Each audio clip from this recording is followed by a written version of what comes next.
The story begins with our hero on the ground badly injured, thinking only of one thing: taking down his enemy. Surrounded by fallen fighters, he holds onto that same thought while being tossed from side to side. From a distance, the villain watches the sad state of the fallen warrior on the ground with no strength left. With that, the scoundrel gives an evil chuckle, really enjoying the situation. He then approaches with an air of superiority and asks if the poor guy is still breathing. Extremely angry, our protagonist recognizes his opponent as the sword saint, Chronogaius. The man mocks him, saying he is pathetic and that in that body he cannot even use mana anymore. Chronogaius tells the guy to stop fighting because the sword saint's mana was only level 7 and his was higher. Even all beaten up and injured, the hero keeps resisting and showing his anger. The fallen warrior then replies that he does not care at all about this difference in power. He offers his fame and even the world to the villain, but asks him to listen to one thing first. At this moment, we see a blonde woman in the middle of all the chaos crawling on the ground. The lady looks desperate and tries to escape the mindless ones surrounding her on all sides. But it is already too late, as her eyes glow red, showing that she has also become one of them. The protagonist gets furious and asks what that scoundrel did to his wife, Hannah. Then, a memory of a happy moment appears, showing the two of them together in a peaceful place. In the past, he was getting ready to leave, probably for some important battle or mission. His wife then smiles and asks her beloved to be careful out there, and he nods in agreement. Back to the present, the villain reveals that he simply turned her into an undead with his mana. Hearing this, our hero's eyes fill with anger and despair at the terrible truth. Gaius keeps provoking him and asks if he knows why he lost everything, including his beloved. The warrior is left speechless, just grinding his teeth from all the anger he is feeling. The villain then says he will tell him the reason, and tells him to take a good look around. He explains that in this world, man is everything, and whoever has the most power takes it all, while those who do not lose everything. Our hero remains silent, processing the cruel words of his enemy. Then he remembers his companions calling him Captain Chrono, all happy and excited. They were hopeful, saying that if they won that battle, world peace would finally arrive. But now he sees that they are all gone and curses the tragic fate of his friends. With a cruel smile, the villain says there are two things that make him very satisfied. And one of those things he loves is having an absolutely overwhelming power over others. The villain then reveals the other thing he really enjoys seeing happen. He says it is the moment when a powerful man's strength is completely broken. With that, the scoundrel casts a magic spell of purple chains that bind Chronogaius to the ground. Our hero is in shock, unable to move while being held down by the technique. The enemy warns that he sealed his mana forever and that he will never be able to use it again. He adds that the power and the name the protagonist forged as the Sword Saint end right there. Then the man tells the fallen warrior to watch everything very closely because the show is about to begin. Next, he grabs Chrono's undead wife by the hair without any mercy. The villain draws his glowing sword and tells the hero to witness his own powerlessness. Desperate, our protagonist yells for that scoundrel to stop what he is doing. But the enemy just mocks him, asking why he does not save his beloved wife. He keeps taunting and tells Chrono to show off his proud power as the Sword Saint. Unfortunately, the warrior cannot do anything and watches his opponent strike his wife. The blade passes right through the woman's body right in front of our helpless hero's eyes. Chrono is paralyzed with shock seeing the terrible scene unfold before him. In his mind, he can only think that there is absolutely nothing he can do to stop it. Lying on the ground, he realizes that mana or anything else does not matter anymore at that moment. With a deep anger growing inside him, the hero gathers his last bit of strength. He shouts with all his soul that he will destroy the one who took everything from him. The protagonist promises that the ugly smile on the villain's face will not last much longer. Chrono swears that one day he will take him down completely, and that this will not even be the beginning. With so much anger, he promises to defeat him so thoroughly that nothing will be left. The enemy just gives a little smirk, completely unfazed by the threats. He then says he will grant the hero's wish and prepares his sword for the attack. The villain dashes forward to deliver the final blow to Chronogaius, who has already accepted his fate. In the reflection of the enemy's eye, we can see the despair on our protagonist's face. But instead of attacking him, the man uses his sword to clear the area around him. Chrono is confused, not understanding why he was not the target of his tormentor's finishing move. The villain then states that weakness is a sin to justify all his actions. He says the hero no longer has the right to speak as his undead wife moves in to attack him. His undead wife and the other mindless ones rush at our hero without hesitation. Desperate, he cries out in pain as he is attacked from all sides in a terrifying scene. The woman he once loved now cries dark tears as she attacks him without any mercy. The protagonist's eyes fill with pain and anger as he is defeated by his own wife. The villain then introduces himself as Gilgren, or Proud, and tells Chrono to remember him in the abyss. As his consciousness fades, the warrior can only think about taking down that scoundrel. With a final breath, he curses his fate and wonders if he is really going to fall like this. Suddenly, a bright light appears, and he finds himself in a completely different and strange place.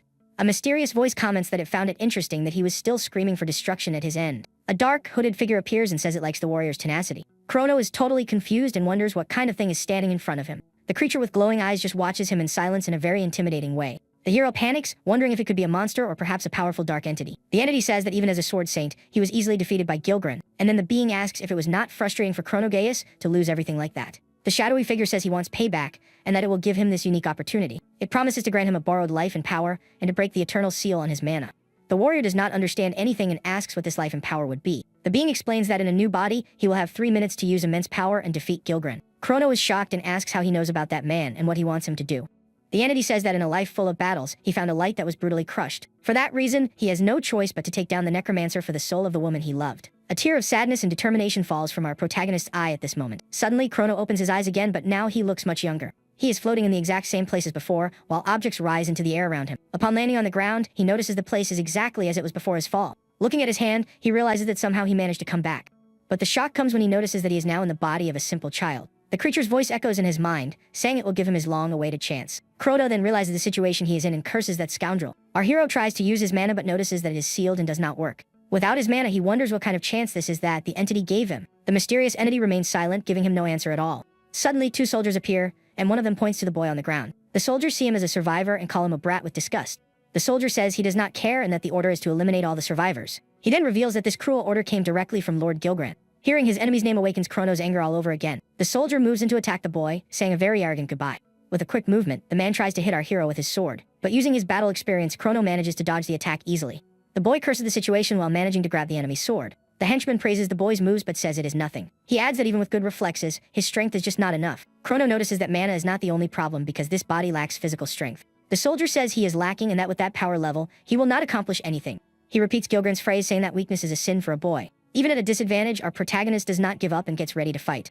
Memories of his defeat and his wife flash through his mind at that moment. He remembers that those who do not have enough mana end up losing everything in the end. But Chrono thinks that does not matter and that he will not give up on his payback. No matter what happens, he will get what he desires so much and get his revenge. Clenching his fist, a purple energy starts flowing from his body, surprising everyone.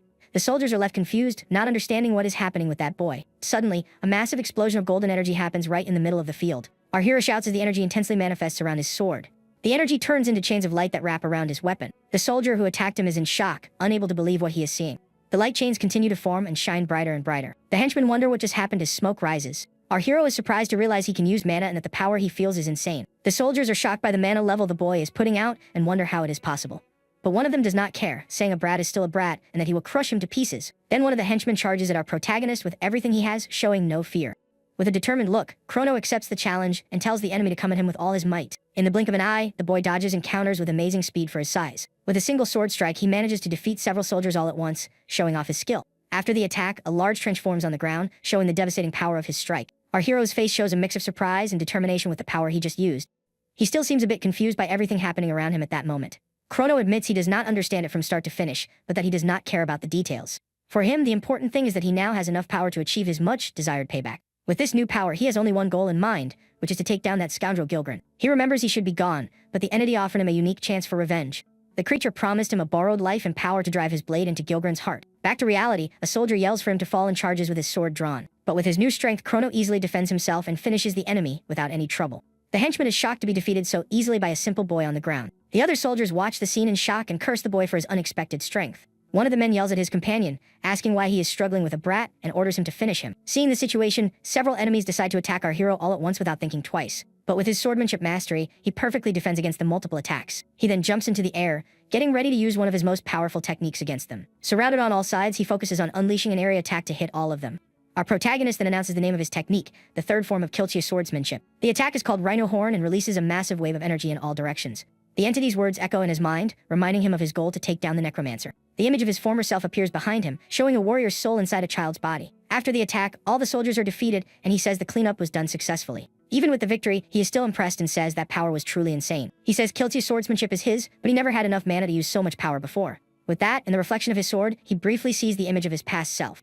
The entity then explains that it will open a gap in his mana seal for a short period of time. And in this new body, he will only be able to use his power for 3 minutes a day, which is the restriction. A painful memory of Gilgrant attacking his wife pops into his mind at that moment. But to Chrono, that does not matter, because his only target is Gilgrant, and that time is more than enough. Looking at the destroyed city, he believes his enemy must not have gone very far yet. With a look full of anger, he swears he will find that scoundrel no matter what happens. Suddenly, the boy feels something strange, and his eyes widen with a bad feeling. A purple energy completely surrounds him, and he feels a terrible pain all over his body. Because of this, he can no longer hold his sword, and the weapon slowly falls from his hand to the ground. The kid wonders what on earth this pain is as he grabs his chest, unable to move properly. He continues agonizing on the ground, not understanding the reason for so much sudden suffering. Then he realizes the problem and screams in despair that his mana has completely disappeared. Looking at his hand, he wonders why this happened now and curses his bad luck. The pain is so much that the boy starts losing consciousness, and his vision slowly darkens. With his final strength, he tries to stay awake and fight off the approaching faint. But he cannot resist, and his vision blurs as he completely passes out on the ground.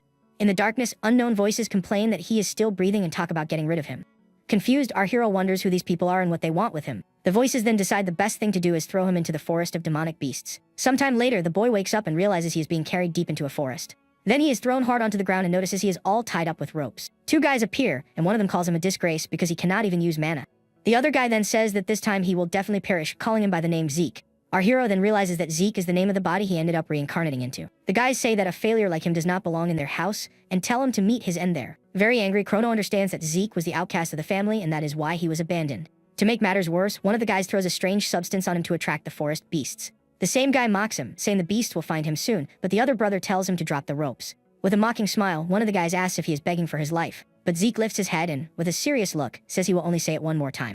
With a dangerous aura, the boy repeats the order for them to untee the rope right now. The brothers are shocked by his change in attitude, and one of them screams in fear. The scared boy tells his brother, named Grakara, that it is better if they just leave. But Grakara scolds him and asks why he is afraid of a nobody with no mana. The younger brother tries to argue, but Grakara cuts him off and asks what he means. He then says his brother carries the Gilgren name and cannot act like that. Hearing his greatest enemy's name again makes Chrono's anger grow even more. The cowardly brother cannot handle the pressure and runs away desperately, calling for his brother. Angry, Grakara stays behind and complains about his scaredy cat companion's attitude. Our hero watches everything with a cold, calculating look, waiting for the right moment. The other brother then says goodbye, telling Zeke to get eaten by a beast, and runs away too. Alone in the forest, the boy watches the two cowards running away and leaving him behind. He then memorizes their names, Grika and Grio, so he will not forget their cowardice. Chrono thinks about the nickname Mana less chic, and gets more and more confused by everything. But he decides he needs to find those two, because he has a lot of questions for them. Suddenly, a giant shadow appears, and he realizes he needs to get out of the ropes first. The ground starts shaking, and the sound of heavy footsteps gets closer and closer to him. Then, a giant creature resembling a rhino appears in front of him with a threatening look. Tied on the ground, the kid recognizes the creature as a giant rhino demon. He realizes that this is the forest boss and that he is in a very complicated situation. Without a second thought, the monster charges full speed at our defenseless hero. With a determined look, Chrono braces for impact, knowing he cannot take that hit. Using his strength, he manages to snap the ropes and jump away from the beast's attack. He knows that in that child's body, a direct hit from that monster would be fatal. After getting free of the ropes, he sits on the ground and takes a relieved breath for a second. But the rhino attacks again, and he has to dodge a bite with a kick. After dodging, he confirms that he really cannot use his mana at that moment. Chrono then wonders how he managed to use that insane amount of power earlier. The beast attacks with everything, and our hero is thrown far, but manages to dodge the deadly blow. Even though he dodged, he gets a little hurt and becomes furious at his current weakness in combat. Without thinking twice, the boy jumps onto the monster's back, trying a new strategy. He realizes it will not work because in this weak body, he cannot even defeat a monster. Even sweating cold and at a disadvantage, the warrior does not think about giving up at all. At that moment, the memory of his companions and his beloved wife haunts him again. Then the image of that scoundrel Gilgren appears in his mind with a cruel smile. With that, an uncontrollable fury takes over Zeke, who grinds his teeth with so much anger. He shouts that no matter what happens, his determination is greater than any obstacle. The young warrior swears he will take down the one who took everything from him, whatever the cost in life. Changing the scene, we see a large mansion that is likely Zeke's family home. Inside, the two brothers who abandoned the boy are walking calmly down a hallway. Grika then finds the delay strange and asks why their father has not returned home yet. Right after, they run into other family members and realize something is wrong. One of the men asks Grika where he was, and if he heard about what happened at the location. He then reveals that the squad sent to the Gangsable region was totally wiped out. The two brothers are completely shocked by the terrible news they just received. Grika asks who would have the power to do something like that, but the man says he has no idea. He adds that the culprit has not been found yet, and that everyone is investigating. The pair of brothers look worried, exchanging tense glances with each other in the hall. Grio then reminds his brother that the Gangsable region is exactly where they dropped Zeke off. The younger one wonders if the boy they abandoned could know something, but Grika scolds him, telling him not to care about what that failure knew. Suddenly, a noise catches their attention, and a large door opens in the hallway. Thinking it is their father, Grika tells his brother to get ready to welcome him home. Grika then thinks that if Zeke knew something, maybe they should not have left him to his fate. The older brother calls him annoying and tells him to stop thinking about it because it does not matter. He then opens the door and starts saying that this guy is... but is interrupted. Out of nowhere, a blast of energy hits him directly and throws him far away. Grika is paralyzed with shock seeing his brother thrown against the wall. With that, Grio cries out in pain as he is tossed away by the surprise attack that hit him directly. His brother Grika calls for him in panic and soon sees a silhouette at the destroyed door. The other family members are confused by the noise and wonder what is happening. The figure then reveals itself to be Zeke, who walks in carrying the rhino demon's head. Everyone in the hall is completely paralyzed by the scene and the boy's unexpected return. Wrapped in an aura of power, our protagonist walks with a very threatening expression. With a wicked smile, he says he has a few questions, but first, he is going to thank them. At this moment, the warrior throws the monster's head on the floor right in front of all of them. For an instant, the reflection of his old self appears, showing his true warrior identity. Chrono reflects on this absurd power and that he still does not know what triggers it to activate. He remembers that the first time he used this mana, he felt unbearable pain all over his body. The hero wonders if the pain is related to the 3-minute limit or if there is another reason. Back to the present, the youth faces his brothers, who remain paralyzed with fear in front of him. One of them recognizes him as Zeke and questions how he, who has no mana, is doing that. Our protagonist just ignores the comment, not caring about those useless details. He then decides it is not worth thinking about that now, because he has a single goal in mind. With a furious look, he demands to know the whereabouts of that scoundrel Gilgren immediately. The brothers panic and ask what he is talking about, not understanding the situation. Suddenly, an unknown voice echoes in the hall and asks him to stop all of that. Then, a little girl appears and calls him young Master Sheik, interrupting the commotion. The reincarnated warrior is left speechless and wonders who that strange girl could be. The girl tries to say something but stutters and cannot form her words properly. She runs toward him and scolds him, saying he needs to get along with his brothers. Chrono gets even more confused by the situation and understands nothing of what is happening. Next, the girl forces him to bow and apologize for the uproar he caused there. After that, she simply drags the protagonist away from there in quite a hurry. The other guys are left behind, watching everything without having the slightest idea of what just occurred. With Griot still passed out on the floor, one of them wonders what on earth all of that was. The scene then shifts outside the mansion, showing a tower under the night sky. Inside a dark room, a hand holds a golden ring close to the flame of a candle. Already in the room, the little girl sighs tiredly while our hero just watches her sitting on the bed. She then starts giving him a lecture and asks what he was thinking doing that in front of everyone. The girl questions if he has any idea what kind of payback his brothers might plan against him. With an unfriendly look, the boy gets annoyed and grinds his teeth with anger at the scolding. He then calls her noisy and asks who she is, but the girl says he has a sharp tongue. The young lady warns him to listen carefully because, in that house, power is everything and he has no mana. She introduces herself as Belle and seems very worried, just thinking about the consequences of his actions.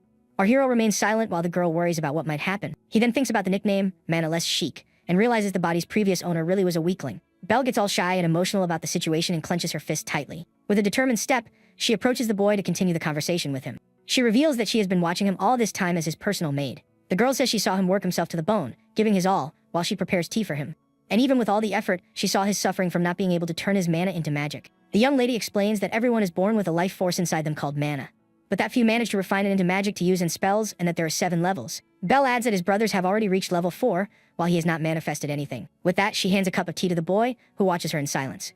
Our hero's eye reflects the steam from the tea as he thinks about everything he heard. The young woman says she feels for him because everyone in the house treats him like a burden and despises him. The protagonist is surprised by the girl's attitude and what she is saying to him. Looking at his hand, he seems to remember something important from his forgotten past. Belle then touches his scars, reminding him that one was made at age 5 and another at 6. With a sad look, she holds his hand and says she remembers every wound on his body and heart. With tears in her eyes, the girl says that all she wants most is for him to be safe and well. Our protagonist is left speechless and looks away, thoughtful about what he just heard. He then breaks the silence and says he just lost his temper, that he will be more careful. Next, the boy takes a sip of the tea the maid prepared for him right then. He hands the cup back to the young woman, who looks at him with eyes full of emotional tears. With a calmer look, the hero apologizes for making her worried about him. The lady nods, still emotional, and watches him in silence for a moment. Suddenly, she seems to remember something and gets confused, with a doubtful expression on her face. Then the maid calls him young master and asks how he won the fight without using mana. The protagonist realizes she did not see him using power and is at a loss for words. He thinks he cannot explain that he fell and used the sword's same abilities in Zeke's body. At this, the young woman asks if by any chance he resorted to some dirty trick in the fight. The boy agrees and says it was something like that and that honestly it was almost cheating. The lady says she wants him to walk with pride, but she cannot blame him after so much suffering. With a serious look, he answers that no one in that house would blame him for a surprise attack. At that moment, he decides to ask about Gilgran, but the bedroom door opens suddenly. A guard informs him that his father has returned and requests his immediate presence in the West Hall. Our hero is surprised by the news and repeats the word father to himself in confusion. Right after, he is escorted by armed guards to a large, imposing door. Inside, a white-haired man calls him a disappointing son with a look of disgust. The protagonist is in shock as he recognizes that man's face and his eye widens. With his body trembling with anger and fear, the boy can only stutter Gilgran's name. The white-haired man then calls him to approach with a cold, authoritative voice. The young warrior is paralyzed and wonders why on earth his greatest enemy is there. Then it clicks, and he realizes that the head of that house and Zeke's father was Gilgran himself. Sweat runs down his face as he stares at the scoundrel who ruined his entire life. He thinks that the villain must have had some tricks up his sleeve to achieve all that. A memory of the mysterious entity offering him the chance for revenge pops into his mind. With immense hatred, he thinks his enemy saved him the trouble of hunting him down and is going to finish him there. The boy faces his target with determination, ready to attack at any moment without hesitation. But something goes wrong, and in anger, the protagonist curses his terrible bad luck. He tries to use his power, but the mana will not come, and he wonders why this is happening right now. At that moment, the villain breaks the silence and says there is only one reason for calling him there. The man reveals he heard he defeated Grika and asks if the rumor is true. Belle stands by his side with a fearful expression as the atmosphere gets increasingly tense. Desperate, the maid throws herself to the floor and begs for mercy for the young master. With a cold and commanding voice, the white-haired man orders the girl to stay quiet. The young woman is completely terrified on the floor, unable to say a single word. Gilgran then says he will not punish him, but that he is curious about the tricks he used. Hearing this, our protagonist goes on high alert because he knows something very bad is going to happen. At that moment, a gigantic red creature is summoned behind his enemy's throne. The multi-headed monster looks like a serpent and roars in a very threatening way at them. The maid screams in fear while Zeke recognizes the creature as an undead hydra. The villain says that in that house, power is everything, and tells the boy to show what he has got. The giant beast stays perfectly still behind the man, watching our hero with its glowing eyes. While the young lady trembles with fear on the floor, the reincarnated warrior faces the challenge head on. Belle then realizes the monster's mana is level 5 or 6, making it a calamitous beast. Desperate, the girl screams for her young master to run away while the hydra readies an attack.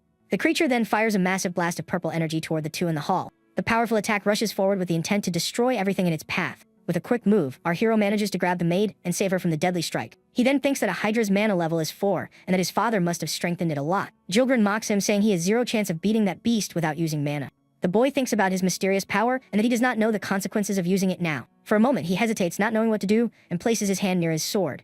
But with a determined look, he decides that none of that matters anymore at that moment. With his body practically on fire, he says he will destroy that scoundrel whatever it takes. Our hero then gets ready for battle, facing the Hydra with all his courage. Belle screams the young master's name, completely terrified by the scene in front of her. Without thinking twice, the boy charges with his glowing sword against the giant monster. The protagonist's attack collides with the beast's, creating a massive explosion of energy. With a glowing eye, our hero shows all his determination to win the fight. Jilgren is a bit surprised by his son's attitude and unexpected power. After the smoke clears, the boy appears wrapped in dark red energy. The maid is shocked to see his hand glowing with an intense aura of power. She cannot believe it and wonders how his mana level shot up to 7 so fast. Our hero stares down his enemy with a serious look full of determination for the fight. The villain just gives a slight smirk, completely unfazed by the boy's display of power. Jilgren thinks that even seeing his mana, he did not back down and that he is hiding something. But the kid does not care and says that whatever he is hiding does not change what needs to be done. With his sword drawn, the protagonist points at the villain and says it is his turn now. Wrapped in his dark aura, he fearlessly challenges the scoundrel who ruined his life. The white-haired man finds the boy's attitude interesting and gives a little laugh. The maid panics seeing the scene and starts sweating cold from so much nervousness. With tears in her eyes, she desperately tries to get her young master's attention. The girl begs him not to continue with this because she knows something bad is going to happen. But the protagonist ignores her and tells Belle to stay back because the fight is starting now. He then threatens her, saying that if she gets in his way, he will take her down right there. The young lady is completely shocked and speechless upon hearing the boy's cold words. Her legs start shaking uncontrollably from the pressure and fear of the moment. Because of this, she cannot handle the pressure and faints on the floor, unable to move anymore. Our hero watches everything with a cold look and absolutely no emotion on his face. He stays focused on his main goal, which is to defeat his enemy right there in the hall. Jilgren then praises the boy's eyes, saying he has the good look of a warrior. The villain says he has changed and that a simple maid could not handle his presence. With a smirk, the man seems impressed and asks what he will do next. With the image of his past self, the warrior shouts that he is going to finish him right there. Wasting no time, the protagonist charges at full speed toward the scoundrel on the throne. He prepares a powerful slash with his sword wrapped in dark red energy. With a battle cry, the boy unleashes the attack with all his built-up strength. But Jilgren blocks the strike easily with his own sword without even standing up. The impact of the two attacks creates a huge explosion of energy in the middle of the hall. With a single movement, the villain throws our hero far away with absurd force. The boy cries out in pain, feeling the impact of his enemy's powerful counterattack. He is shocked and wonders what kind of monster this is with such massive power. Suddenly, Jilgren appears in the air and warns him not to get distracted during the battle. With that, Jilgren lands a powerful kick on our hero, who gets hurt as he falls to the ground. The villain continues the assault with impressive speed, giving him no chance to defend himself. But the kid recovers and launches a powerful counterattack, creating a huge shockwave. With his dark aura, he leaps into the air to land a deadly blow on his greatest enemy. However, Jilgren easily blocks the attack, showing his superiority in the battle. Then he throws the boy to the ground and steps on him hard to pin him down right there. The white-haired man gives an evil chuckle, really enjoying the whole situation. He says that is not enough, but that he is far from the weakling he was before. Our protagonist grinds his teeth in anger and frustration for being much weaker than him. The villain gets curious and asks how he got this strength and if it is his awakened lineage. The young warrior remains silent while the dark energy swirls around him on the floor. He then remembers his past defeat, thinking this is just like that terrible time. A memory from his past life pops up, and he wonders what kind of power the enemy has. The kid realizes the villain's power is not just strong, but something beyond his understanding. Jilgren thinks there is something wrong with his mana, and that he does not know what he is hiding. The hero realizes that if he keeps attacking like this, he will be finished, and his instincts are screaming. He curses his luck and wonders if he's going to lose again without achieving anything in return. With a mocking look, his enemy asks what is wrong and if the cat got his tongue. Our protagonist stays quiet on the floor, not responding to the villain's taunts. The white-haired man says silence is a good answer and gives a little smile. Then he talks about the family creed that the victor is justice and the weak is a sin. He says he will ignore the fact that he raised his sword because he took down his powerful Hydra. With that, Jilgren offers the boy a reward and tells him to say what he desires right now. The kid thinks the man shouldn't mock him, wondering what he should do at that moment. Memories of his companions and his wife, both in her normal and undead form, haunt him. Fallen on the floor, he remembers he has already been taken down once and cannot ruin everything for them.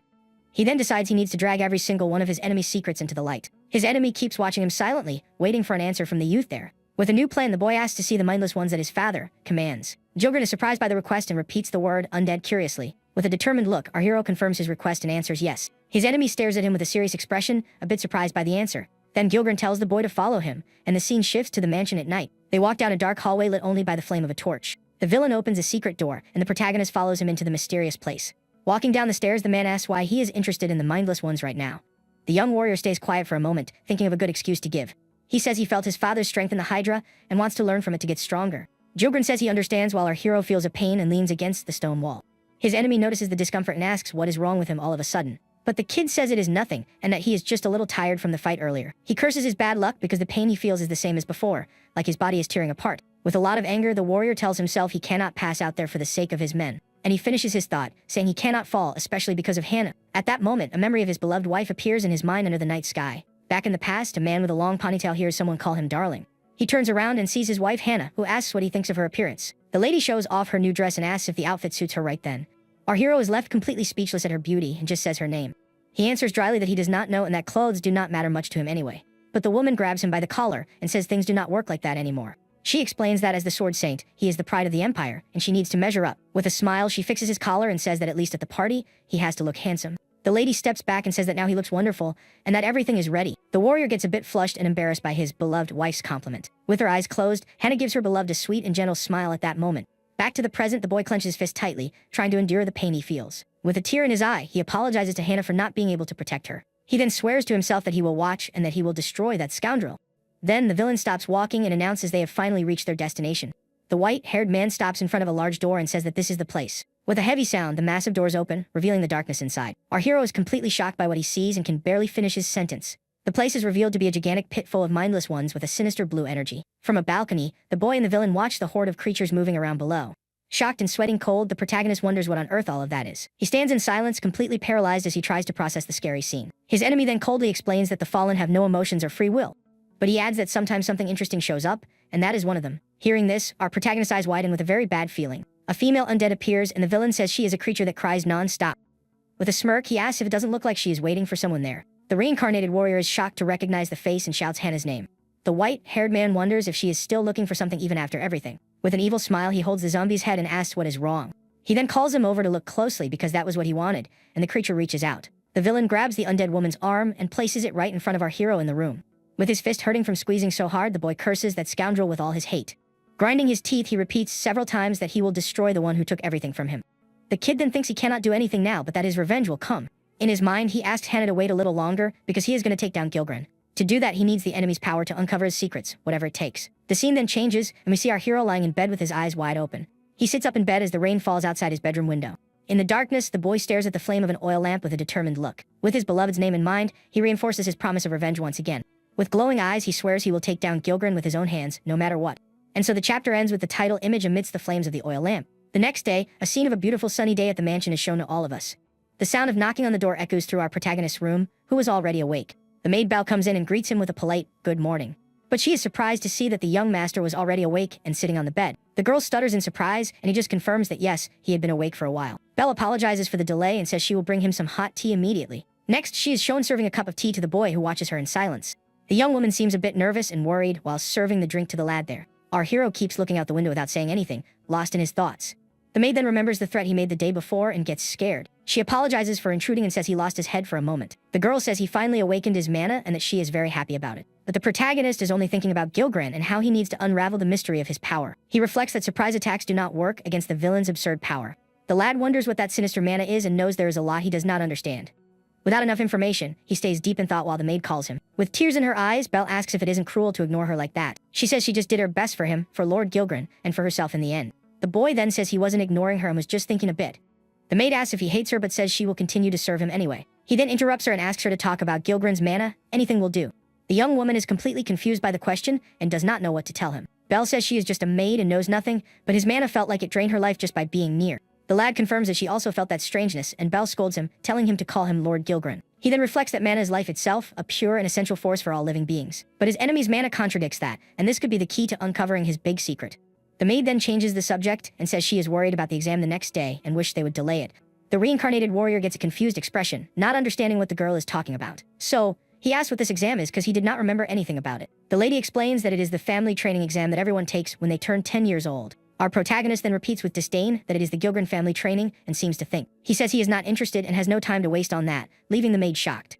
The young woman insists it cannot be like that because everyone in the house takes this exam, and he needs to take it seriously. She explains that if he does not show up or fails the exam, he will be exiled from the family forever. The kid stays silent, processing the information and the harsh rules of that house. He then wonders why Gilgren is so obsessed with proving the strength of everyone in the family. Then, the boy wonders if the exam has any connection to the secret of his enemy's power.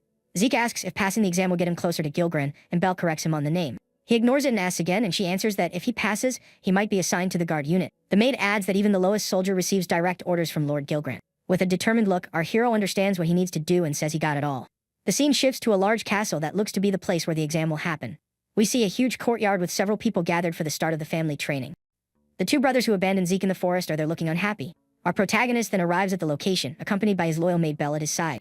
With a serious and determined look, he walks through the courtyard ready for whatever comes. One of the brothers spots him from afar and wonders what on earth Zeke is doing there. The other questions if the manaless sheik really plans to take the exam and is shocked.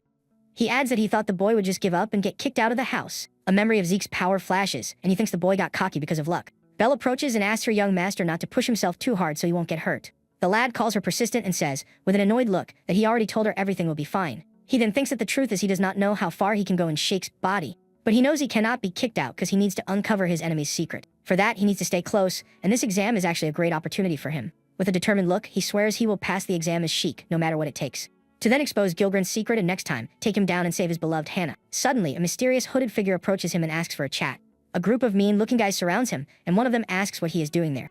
Our hero and his mate are surprised by the sudden arrival of the group of bullies. The guy mocks him for returning from Gangstable in one piece and says he must have cried all the way. The guy named Zach steps up and asks if he really plans to take the house exam. He says the test is not a playground and tells the boy to go back to his room and play with Belle. With a smirk, the bully then raises his fist, getting ready to throw a punch. But our hero catches the punch easily, and the guy asks what he thinks he is doing. Holding the fist tightly, the protagonist says with a cold look that he is very annoying. Without thinking twice, the lad lands a powerful punch right in the middle of the bully's face. The other guys are left speechless, seeing the scene and wonder what that noise was. The bully is completely stunned by the blow and can barely stay on his feet. From the impact of the punch, the jerk falls hard to the ground, completely knocked out. Everyone in the courtyard is shocked and wonders what on earth just happened there.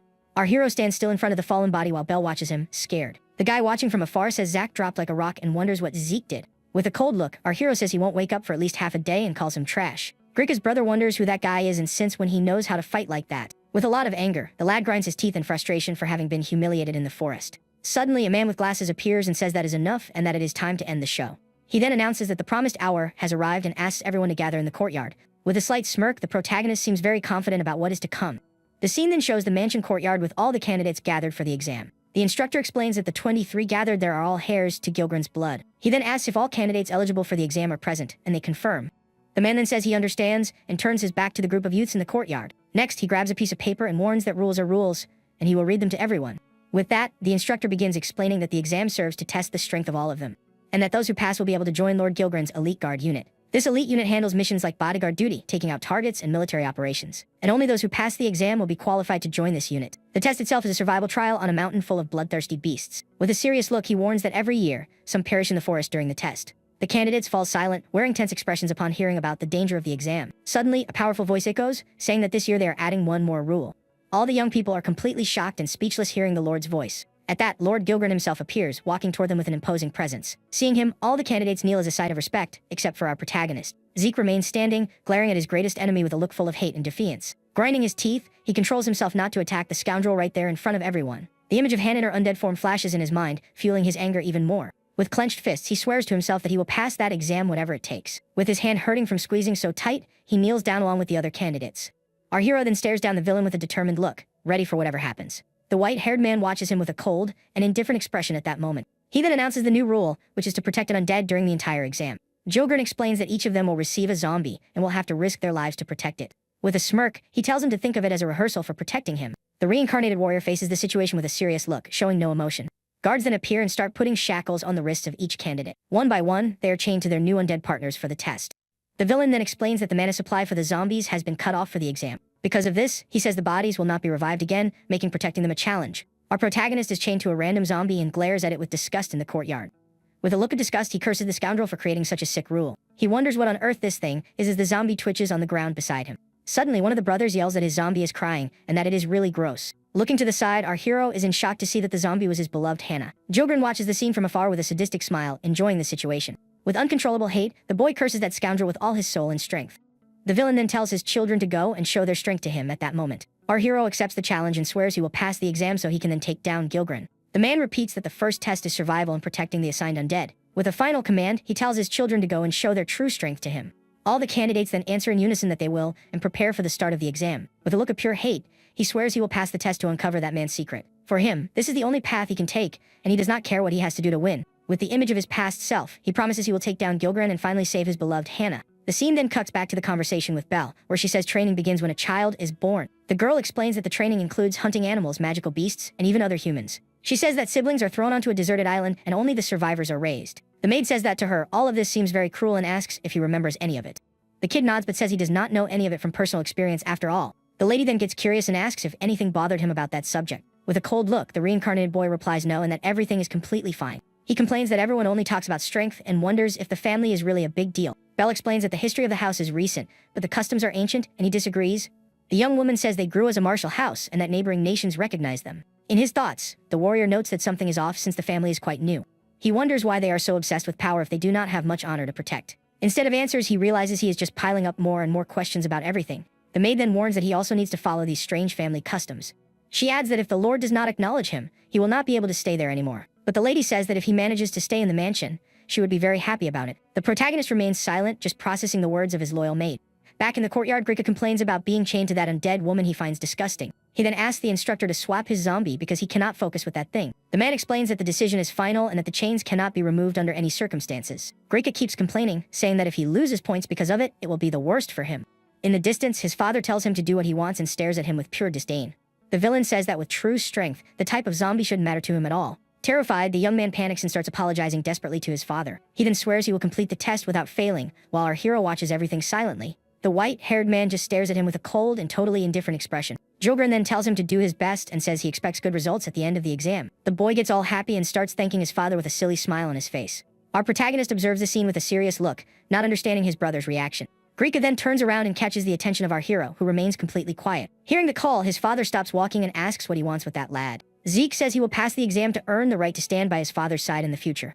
With a determined look, he tells the scoundrel to just wait and see what will happen. The villain says everything depends on his strength and vanishes from the spot in a purple energy. Grika is shocked by the scene, realizing his father simply disappeared out of nowhere. He then yells at Zeke, calling him disrespectful for talking like that to their father. Our hero calls out to Grika, who is confused about what he wants from him now. He then warns the lad not to dare lay a finger on the undead woman accompanying him. With a dangerous look, the warrior says he will take him down if he touches his beloved wife. Grika is confused and says what he is talking about makes no sense.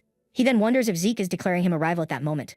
With a smirk, he figures the boy is challenging him not to give up on the test. Grika shouts that he does not need pity and tells him to worry about himself, calling him brother. The instructor then turns around and asks everyone if they are ready to begin the exam.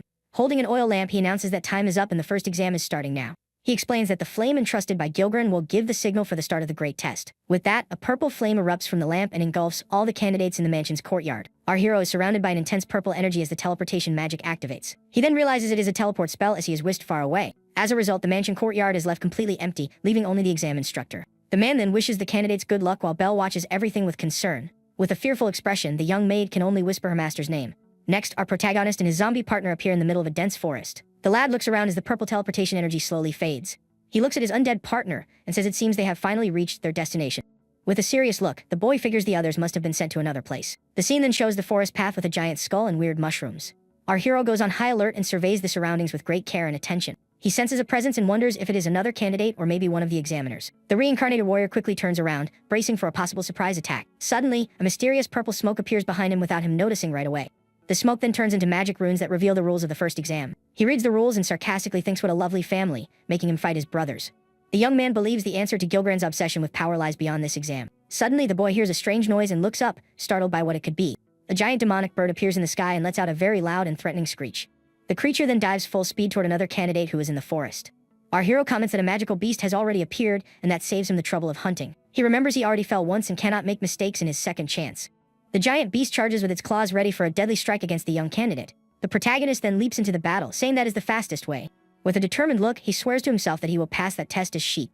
The creature opens its beak, preparing to attack the boy with all its strength there. Using the zombie as a support, the lad jumps into the air for an aerial attack against the monster. With a single strike, he manages to slice the demonic bird in half with his sword. Another candidate fights in the background while the two halves of the monster fall lifeless to the ground. After the attack, the creature crashes down amidst a cloud of smoke and dust in the area. He thinks his experience as a sword saint in escort missions was quite useful. The defeated bird's body lies on the forest floor as a trophy of his first victory. But suddenly, a giant gorilla crackling with lightning appears in the middle of the forest. The new beast attacks the bird's body with a powerful, devastating electric punch. Our hero gets annoyed and complains that monsters keep showing up one after another. With a confident smile, he says he has already lost twice and will use them for a warm-up. The two massive beasts glare at our protagonist with a look full of fury and hatred. In the blink of an eye, the two monsters appear defeated on the floor of that forest.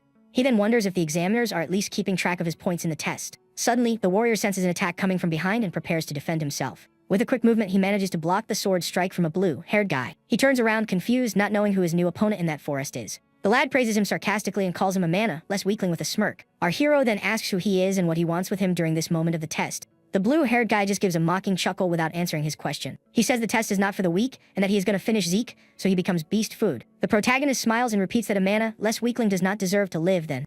He thinks this is exactly the attitude he expected from that family and that he hates it. With a defiant look, he quotes the family motto about the victor being justice. The blue-haired guy is surprised and left speechless by our hero's words. With a cold look, our protagonist warns that he threw the first punch and shouldn't expect any mercy. The blue-haired guy praises him and says he is not bad for someone without a drop of mana. A blue energy starts to glow from the enemy's sword as he prepares to attack with everything. With a serious look, the young man shouts Sheik's name and charges at our hero in the forest. But the reincarnated warrior repeats his words and warns him not to expect any mercy. With a determined expression, he says he is going to show his true strength to that guy. The enemy just gives a mocking chuckle, not caring about the lad's words. He calls him a mana-less freak and charges at full speed toward our protagonist. With a furious look, he shouts that Zeke will be the first one eliminated from that exam. The guy throws a bag of gunpowder on the ground and warns he is going to slice him in half without any pity. With a smirk, the protagonist spots the trick and calls it a cheap shot. The enemy then tosses a lit torch at the bag, and a huge explosion goes off in the forest. With a victorious smile, the young man shouts that it serves him right as smoke rises in the area. But our hero emerges unharmed from the explosion, and the enemy is confused by what just happened. With a swift movement, the kid lands a powerful kick right on the blue-haired guy's chin. The lad cries out in pain, feeling the impact of the blow, and his body is thrown backward. Next, he crashes hard onto the ground, completely defeated and unable to move. The protagonist says that was just an afterimage and that he has never seen one before. He adds that the humidity of the forest helped him create the image easily. The blue-haired guy is shocked and wonders what on earth he is talking about now. With a smirk, the warrior says he has run into guys like him several times before. He explains he noticed from his legs that he was not going to attack with his sword and was plotting something. Very angry, the guy gets up and tells him not to underestimate him, calling him a brat. He curses his situation while our hero just watches him silently in the forest. Fallen on the ground, the enemy cannot believe he lost to someone like the mana-less Sheik. The protagonist stands still in front of his defeated opponent with a very cold expression. But the guy does not give up and gets up with a dagger in hand, shouting that he won't lose. The warrior says his enemy's body and eyes give him away, telling him to learn from it. With a stomp, he stops the guy's attack and throws him to the ground with a precise strike. The lad curses his luck as he is defeated once again by our hero in the forest. He thinks a disadvantage can be used in his favor in an exam like that one. A memory of Hannah with Grika flashes in his mind as he reflects on the situation. With a focused look, he prepares to continue his journey through the dangerous forest. With a quick move, he cuts the chain binding his opponent to a zombie. The blue-haired guy is shocked to see the broken chain and doesn't understand anything. The protagonist then says is the end for him, and he can enjoy getting expelled or whatever comes next. Next, he turns around and starts walking away from the spot, leaving the lad behind. With a serious look, he warns the enemy not to make any mistakes and not to follow him. He thinks about his goal to take down Gilgren and save Hannah, and that he needs to stay focused. From afar, a hooded figure watches everything closely, hiding behind a tree. The man comments coldly that they already have their first dropout from this year's exam. He wonders if that was really young Master Sheik and notes he fights like a veteran. Holding a notebook, he jots down his observations and questions the boy's strength.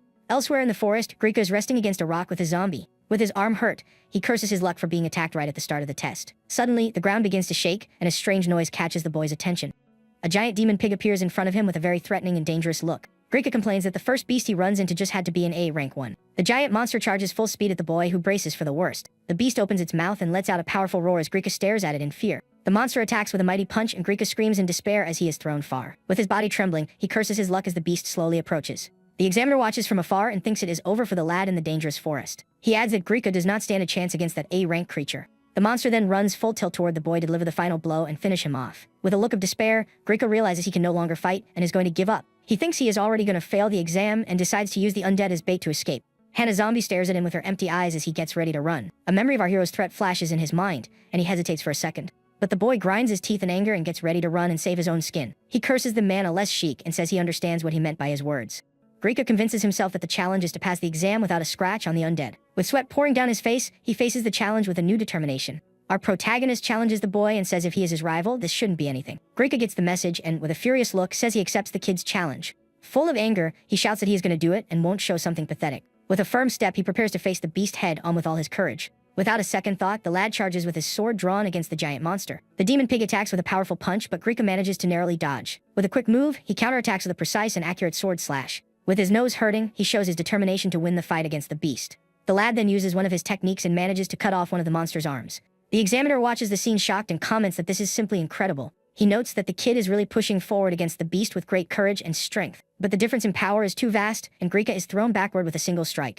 The hooded man laments that the skill gap is just too big for him to win. An aura of power surrounds the creature, and he says there are differences that cannot be overcome. Lying on the ground, Grika curses the situation and realizes he really has reached the end. The The monster then moves in to deliver the final blow and finish the boy off once and for all. The creature attacks and rips off one of Grika's arms in a brutal and merciless strike. Grika is shocked and confused by what just happened right in front of him. Suddenly, our hero appears and saves him from the beast's deadly attack with a quick move. He complains about the boy's ugly face and tells him to stop looking so desperate. The protagonist then turns to Hana's undead form and says he arrived just in time. With a look of disdain, he scolds Grika for not considering the level difference with the beast. Grika is surprised and asks what he is doing there saving his rival in the test. Our hero then tells him to listen very carefully because he will not repeat it. With a dark aura, he warns him that if he does not want to perish, he better risk his life. The monster roars in pain from its severed arm while our hero gets ready to fight. Grika stays on the ground, shocked by Zeke's attitude and the power he shows right now. Our protagonist complains about his rival's scared face and tells him to knock it off. The boy is left speechless, just watching the scene with a mix of fear and surprise. Zeke then warns that if he does not want to fall, he better get ready to fight with everything. Grika sits on the ground unresponsive while the demon pig gets ready to attack again. He yells at our hero and tells him not to act all high and mighty around there. Angry, he adds that he was about to defeat that thing all by himself. The protagonist just looks at him with a cold and indifferent stare, not caring at all. He then turns to Hana and Grika asks what he is doing with her now. Our hero looks at his beloved zombie with an expression of sadness and determination. The undead stares back with her empty eyes filled with redness and pain. Our hero faces his rival with a serious look and an unfriendly expression on his face. With clenched fists, he shows all his determination to protect his beloved Hana. In his thoughts, he swears to himself that he will get his wife out of that terrible situation. With a furious look, he asks Hana to wait for him because his revenge is near. Grika wonders what got into Zeke and if he might be interested in his undead partner. He then starts having strange thoughts, wondering if the kid is into older women. With a disgusted face, Grika questions if the lad is actually just into bodies. Elsewhere, Gilgrim watches the exam through a crystal ball and comments on the participants. With a look of disdain, he just grumbles, not caring much about what he is seeing. The villain then says those without strength are unnecessary and that is all that matters. The instructor comments that B-rank beasts are already too much for them and few will survive. The man then spots something strange in the crystal ball and calls Lord Gilgrim's attention. With his eyes wide, the instructor is completely in shock at what he is witnessing. He yells that it is an A-rank beast and shouldn't even exist in the White Forest. With an evil smile, the villain just confirms that yes, it was an A-rank beast. The instructor is speechless and wonders if perhaps the Lord did that on purpose. Gilgrim says it is just a little bit of entertainment, a small dose of stimulation. The man with glasses comments that it will be a very harsh trial for all the young candidates. He explains that the difference between B and a rank is like heaven and earth and no one can win. With a worried expression, he thinks about the special abilities of that terrifying creature. The demon pig regenerates and a massive purple energy surrounds it completely in the forest. Grika panics and wonders what on earth Sheik is doing in that moment of danger. The beast's body fully regenerates and an aura of power wraps around it, leaving everyone shocked. Our protagonist recognizes the regeneration ability and its impressive speed. Grika panics and says there is no way they can defeat that creature at all. Without thinking twice, he starts running desperately, shouting that they will fall if they stay. With an angry look, the reincarnated warrior curses the boy and calls him a complete idiot. The monster watches the fleeing kid and gets ready to attack with all its strength and power. The beast charges full tilt toward Grika, who runs desperately for his life through the forest. But our hero jumps in front of him and manages to block the attack with his sword. Grika cries out in pain as he is thrown back by the impact of the creature's powerful strike. Shocked, he turns around and yells Sheik's name, not understanding how he got there so fast. The protagonist scolds him, asking what on earth he was thinking turning his back. He says that by turning his back on the enemy, he obviously became the target of the deadly attack. The demon pig snorts in anger while staring down our heroes with its red eyes. With its whole body electrified, the beast prepares to use one of its most powerful attacks. Our hero just stares back in silence, getting ready for the battle ahead. The creature then fires several electric spikes from its back toward the two of them. With a quick movement, the warrior manages to dodge the attacks and protect his companion. But even so, he gets grazed and feels the pain of the electric attack on his body. He then realizes the spikes on the beast's back swelled up and were shot at them. The purple energy continues to envelop the creature as it regenerates once again in the forest. With new spikes on its back, the monster is ready to attack with everything again. The protagonist is impressed by the regeneration and says that thing is a true monster. He gets annoyed and complains that no living creature should regenerate at that speed. With a hateful look, he thinks that scoundrel Gilgrim must have done something. Grinding his teeth, he braces for the fight and calls the creature super annoying. The beast's severed arm begins to move on its own on the dark forest floor. The monster then regenerates once more, and Grika yells that it just healed again. Our hero continues staring at the creature with a serious look full of determination. Our hero stares down the creature with a serious look and gets ready for the final battle in the forest. He thinks that if he doesn't attack with everything, the beast will keep regenerating forever without stopping. With his sword in hand, he considers using his old techniques, but knows he can't do that. After all, he remembers the examiners are watching his every move from afar. The image of the scoundrel Gilgrim flashes in his mind, and he knows he is being watched. The boy worries because if they see his techniques, they might start suspecting his identity. Even while dodging attacks, he keeps thinking about the consequences of all his actions. He wonders what would happen if they found out he is actually a reincarnated warrior, and what they would do if they knew his true goal of payback against the lord of the house. The image of his beloved Hana appears in his mind, filling him with determination to fight. With that, he faces the giant monster with all his courage and prepares for the strike. He grips his sword tightly, ready to finish that creature once and for all. The kid decides he cannot let this happen and cannot get distracted by thoughts. The voice of his past self calms him down, saying he already knows exactly what he needs to do. Grika is shocked and wonders how Sheik got so strong all of a sudden without an explanation. But the protagonist tells him to shut up and says he is just too weak to understand. He then holds his sword with both hands, getting ready for a very powerful attack. With a gleam in his eyes, he focuses his energy in the blade for the final blow against the beast. A huge aura of colorful flames surrounds our hero as he unleashes all his power. The examiner watches from afar, shocked, and wonders what kind of fighting stance that is. The warrior thinks he cannot reveal who he is, but he also cannot afford to fall right there. So he decides to use an unknown swordsmanship style to completely cover his tracks. The beast opens its mouth and lets out a furious roar, getting ready to attack with everything it has. Wrapped in flames, the lad faces the monster with determination, ready for combat. In his room, the instructor watches everything through the crystal ball and calls for Lord Gilgren. The villain just looks at him with a cold, indifferent stare, not surprised by the scene. The man with glasses says he never thought he would put an A-rank beast in the test. He adds that no 10-year-old child could possibly overcome that challenge. The creature charges with everything at our protagonist, who does not take a single step back. With a battle cry, the lad challenges it, saying he is going to blow it away without leaving a trace. The monster then opens its mouth and fires a massive energy beam toward the boy. Our hero shouts and unleashes a blast of power from his sword to counter the strike. The two attacks collide, creating an explosion of light and energy in the middle of the forest. The reincarnated warrior struggles to hold back the beast's attack with all his strength. A giant pillar of light shoots up to the sky from the impact of the two colliding powers. Krika screams in terror at the absurd display of power happening right in front of him. The energy beam pushes the beast back with the force of our protagonist's attack. The creature seems to be consumed by the light and the power of the warrior's strike. Wrapped in an aura of fire, the boy channels his mana for the final attack against the beast. He then jumps into the air with his sword in hand, ready to finish the monster right there. The beast looks up and sees the boy's silhouette descending for the mercy blow. He complains that he tried to alter the attack but went all out against the beast anyway. Grika is completely paralyzed with shock and terror at the scene he is witnessing. With the attack, a huge trench opens in the ground, showing the devastating power of the strike. But the creature begins to regenerate once more, showing off its incredible ability. Zeke curses the regeneration and Grika says at this rate, he will run out of stamina. Suddenly, Grika yells and tells Shake to look to the side to see something he noticed. They then spot a figure lying on the ground near where the battle was happening. Approaching it, they realize it is the examiner who had been watching them from afar. Grika asks who it is, and the protagonist explains it is one of the exam proctors who got caught.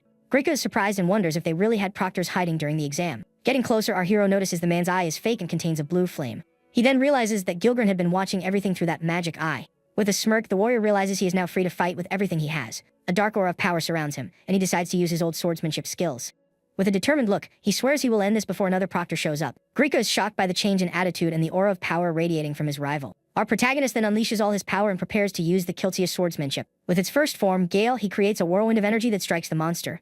The creature is caught off guard by the powerful attack, and its body is blown backward. With a single strike, the boy manages to slice off the monster's arm using his sword technique. Grika is completely paralyzed in shock at our hero's display of power.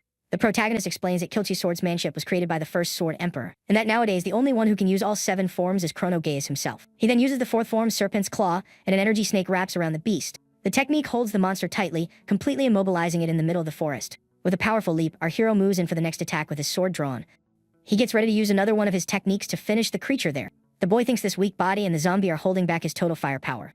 But he decides he will press on with 2 more strikes to end the fight once and for all. With a gleam in his eyes, he prepares to use the 3rd form of his powerful swordsmanship. He then shouts the name of the technique, Rhino Horn, and charges at full speed toward the monster.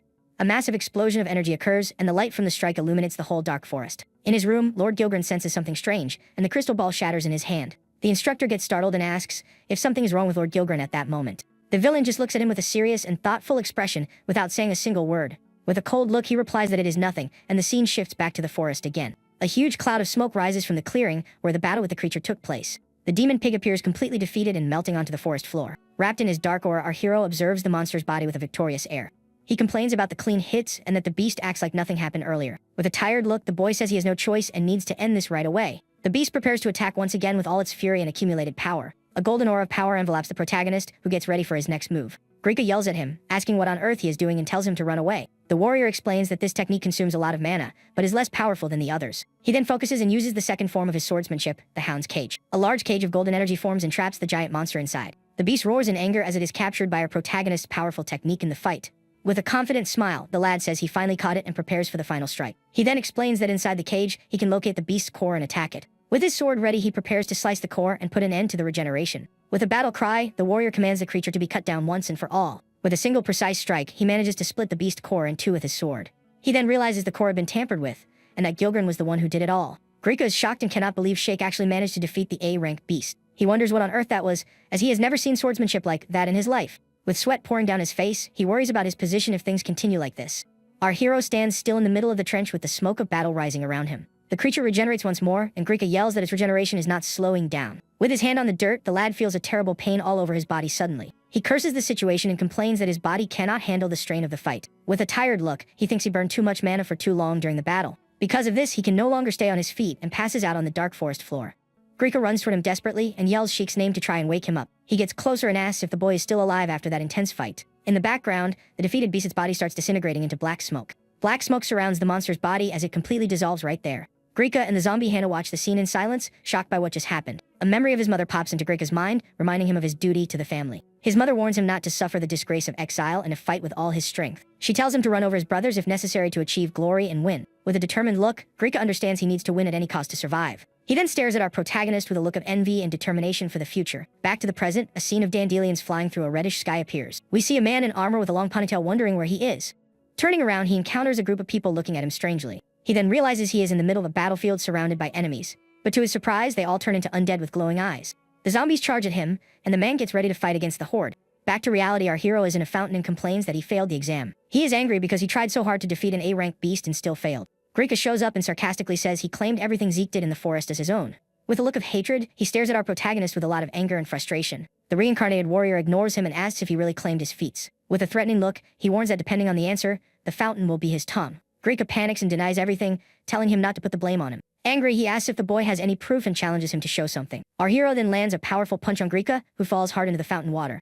The lad is thrown backward by the impact of the strike and lands on his back in the fountain. Grika cries out in pain with his head submerged while our hero just watches him. With his body all bandaged up, the protagonist glares at his rival with a look of disdain. He says that if Grika showed remorse, he would settle for just hurting him a little. The boy falls into despair and starts begging for his life, terrified of what might happen. Suddenly, Belle appears and asks her young master to stop that immediately. She yells that he cannot finish him because it is forbidden to attack a family member there. Grika takes advantage of the situation and confirms that yes, fighting outside a duel is banned. He then brags about passing the exam and having a badge to prove his victory. With a mocking smile, he says the badge, less trash, cannot fight him there. Our hero then asks if in an official duel he can finally finish him off. Grika is completely terrified by the question and does not know what to say to the kid. The protagonist says that sounds good to him and is better than empty talk. He then challenges him to a duel with the badge he is so proud of on the line. Grika tries to refuse, saying he is tired from the test, but a new person shows up. A woman appears and tells him to accept the challenge and show the strength of her son. With a confident look, she says he will be fine because he defeated an A-rank beast. Desperate, Grika yells that it is not quite like that, and that the story wasn't really like that. Our hero then grabs him by the collar and lifts him up with surprising strength. He dunks the lad into the fountain and asks if he's going to duel him or not right now. With a serious look, he adds that it should be easy for someone who passed the exam. Even while being dunked, Grika keeps resisting and refuses the duel again. With an angry look, our protagonist gets ready to put an end to it once and for all. He pushes the lad's head deeper into the water, making his mother desperate. The kid's body thrashes in the fountain as he is held under without any mercy by the hero. The woman screams for her son to get up and fight, but he can no longer move. One of Grika's brothers complains about the situation and says Sheik is really going to do it. With a worried look, Belle calls for her young master, trying to stop him from continuing. But he ignores her and keeps holding the boy with an expression of pure fury. With a cold look, the reincarnated warrior says he knows what he is doing at that moment. The image of his past self haunts him, and he remembers he shouldn't act that way. But he convinces himself he cannot defeat Gilgren and needs to discover his secrets. And to do that, he cannot lose the chance to gain the favor of his scoundrel father. With a determined look, he asks if Grika will duel or if he prefers to be finished right there. Left with no choice, the lad accepts the duel, and our protagonist lets him go in the fountain. Suddenly, the reincarnated warrior senses something strange, and his eyes go wide in surprise. He then turns around and sees a new figure standing in the middle of the large mansion's courtyard. A green-haired boy glares at him and says that is enough of all that commotion around there. With a serious look, the protagonist faces the new opponent who appeared out of nowhere to him. He is surprised because he didn't sense the guy approaching at all while at the fountain. In his thoughts, the lad tries to remember who that strange new opponent might be. He then remembers the guy's name is Helios, one of Gilgren's other sons. The green-haired boy repeats his opponent's name with a challenging look in his eye. Helios asks what he is planning and if he is there to break up their fight. But the lad says he is not that soft and just has one question to ask him. With a serious look, he asks if Zeke was the one who defeated the A-rank beast in the exam. Our hero answers sarcastically, asking if he's going to get a pat on the head for it. Helios then says he figured, and that the truth doesn't matter since a useless person couldn't do it. He calls Grika useless and seems not to believe the story he told everyone. The green-haired lad then shows an exam badge just like Grika's to our protagonist. With a smirk, he says he also passed the exam and will fight in his place. A green energy aura surrounds him as he gets ready for the duel against our hero. Zeke is surprised by the lad's attitude and the aura of power radiating from him. Helios challenges him to a duel and says the gentle exam left his sword rusty. With a confident smile, our protagonist says now things are getting good. Grika yells at him and says Helios is on another level and that he cannot beat him. But the reincarnated warrior does not care and says he just wants the badge, no matter who from. He adds that he was getting bored fighting only the weaklings in that house. A blue energy aura wraps around him as he gets ready to battle his new opponent. With a smirk, he challenges him and tells him to entertain the man less chic. For a bit, the two stare each other down with their power auras ready for the start of the big duel. Helios accepts the challenge and tells the man less chic to duel him right there. With a serious look, he adds for the kid to entertain him a bit during the battle. Our protagonist finds it interesting and says he was getting bored of fighting weaklings. With a defiant smile, he tells his opponent to come at him with everything now. Suddenly, Belle appears and asks them to wait a bit before they start fighting. The protagonist turns around and stares at her with a serious look and an unfriendly expression. He tells her not to get in his way and to stay back until the fight starts. But the maid explains that a duel is only valid if held in an official location. Helios stays quiet, just watching their conversation with a look of disdain. Our hero complains about the red tape and says doing it right there would be fine. Helios agrees with the maid, saying that if they break the rules, both will be expelled. With a look of disdain, our hero grumbles that Gilgren's rules are stupid. Hearing this, the green-haired lad gets a look of pure hatred and irritation. He then gets furious with the boy for daring to call his father by his name with no respect. Angry, Helios says for that offense, he deserves to be punished 10,000 times over. Our protagonist just gives a smirk, completely unbothered by his threats. The scene then shifts to a dueling arena lit only by the light of several torches. A sign reveals that the place is known as the Bloodstained Courtyard. We then see the arena from above, showing how large and intimidating the duel area is. From another angle, we see that the two boys are tiny compared to the entire arena. Wrapped in his green aura, Helios gets ready for battle with a very serious expression. Our hero walks into the arena while Belle watches him worriedly from the entrance. With a calm look, he observes the dueling arena and braces for what is to come. The place is decorated with several giant skulls, making the atmosphere even more tense. Zeke then mocks the place, saying it is not an official spot but rather a filthy arena. Belle then calls him young master and begs him please not to push himself too hard. She explains that Lord Helios is one of the most capable brothers and is quite ruthless. His talent was recognized by Gilgren, and at age 8, he was already going on elite missions. Our hero just smirks and says the story sounds pretty fun. Worried, the maid warns that there is one more thing he needs to know about Helios. She reveals that in the mansion he is known as the White Rose Reaper because of his swordsmanship. With tears in her eyes, the young lady asks him once again to be very careful. Zeke mocks the nickname and says it doesn't matter if it is a white or black rose, he will crush it. Suddenly, the arena walls start to rise, revealing a deadly trap. Our protagonist looks up surprised and wonders what on earth is going on. The wall is revealed to be covered in sharp spikes, ready for the battle to begin. We then see that the entire arena is one big trap meant to make the duel more brutal. With a smirk, he complains that the fighting setting is a bit too exaggerated. Impatient, the lad tells his opponent to hurry up and just start the duel already. Helios then unleashes his green power aura, getting ready for the battle about to start. He says the kid does not know his place and, with a threatening look, asks if he is ready. Zeke mocks the statement and says that if he loses, he will call him white idiot forever. With eyes glowing with rage, Helios promises he will silence the kid for good. From afar, the audience watches the two getting ready for the duel in the middle of the deadly arena. They wonder what Zeke is thinking, because if he loses, he will be kicked out of the family. Greca, who is also watching, stays completely silent with a very worried expression. Suddenly, everyone in the crowd feels a powerful presence and goes into shock. To everyone's surprise, Lord Gilgren himself appears to watch the duel. Helios is surprised by the unexpected arrival and calls out to his father loudly. The other siblings are also startled and start whispering that their father showed up there. The instructor then orders everyone to be quiet due to the House Lord's arrival. In the arena, the two face each other silently, now under the watchful eye of the powerful Gilgren. With a hateful look, our hero thinks the scoundrel finally showed his face to him. All the other siblings kneel immediately as a sign of respect and fear of their father. Even Helios kneels in the arena, showing his respect and submission to his father. With a smirk, the villain watches them and tells them to show what they can do. Our hero thinks this duel is just one step closer to reaching Gilgren. With a determined look, he swears he will uncover all of his enemy's secrets. The instructor then asks the Lord to ring the bell and start the day's entertainment. With purple energy in his hand, he agrees and tells them to enjoy the duel to the fullest. With a snap of his fingers, a wine glass appears and shatters on the floor, starting the duel. With that, Helios draws his golden sword and readies himself for the first strike of the fight. Our hero just gives a smirk, waiting for his opponent's move in the arena. The green-haired lad unleashes his power aura and focuses for the upcoming combat. With the sound of the shattering glass, the battle between the two finally starts in the arena. Helios' eye shines with determination as he charges at Zeke without hesitation. Wasting no time, he attacks head-on using a green spike technique. His sword is wrapped in energy spikes, showing the power of his special ability. With a quick move, he tries to land a direct hit on our protagonist in the arena, but the reincarnated warrior blocks it and mocks his opponent's impatience on the very first strike. He then taunts him, asking if he is trying to show off for his daddy over there. Helios manages to dodge the counterattack by nimbly jumping over our protagonist. In mid-air, he readies an attack from above with all his strength and combat speed. Our hero notices the counterattack and defends the blow without any hesitation. The green-haired lad continues his combo with a spinning attack of energy spikes. With a focused look, he tries to pressure our hero with continuous, fast strikes. Their swords clash and a test of strength right in the middle of the battle arena. Zeke taunts and asking if he likes next that much, calling him a jerk. The audience stays quiet, watching the smoke from the battle without understanding what is happening. Greca is shocked and wonders if the one fighting is really the Zeke he knows. Suddenly, a massive explosion of energy goes off in the middle of the battle arena. Helios then replies he is mistaken and that it is not about liking necks. With a furious look, he says he just wants to slice our hero's cheeky mouth. The audience is shocked to see a yellow mana aura coming from Zeke's body. Someone in the crowd yells that the boy's mana is level 4, surprising everyone. From the impact of the strike, the two are pushed far away from each other in the dueling arena. Our hero manages to recover in mid-air and prepares for the next move of the fight. Helios then fires a massive blast of green energy toward his opponent. The reincarnated warrior faces the massive attack coming his way without backing down. The energy blast rushes forward with the intent to end the fight once and for all. But using his skill, he manages to defend against his brother's powerful attack in the arena. After the strike, a large cloud of smoke rises, and our hero remains standing in place. He then scans the arena and seems to be thinking up a new battle strategy. Zeke admits that Helios' mana control is good for his age and that it is level 4. With a smirk, he thinks it is not bad, but it still lacks something. Suddenly, an aura of lightning and fire wraps around our hero, unleashing immense power. Helios is left in complete shock seeing the sudden power shift from his rival. The audience is also left speechless at the boy's absurd display of power. With a confident look, he asks if Helios thinks that style will work against him. The green-haired lad stares at Zeke's new power aura, not knowing what to do. Our protagonist then taunts him, calling him a hysterical white rose jerk.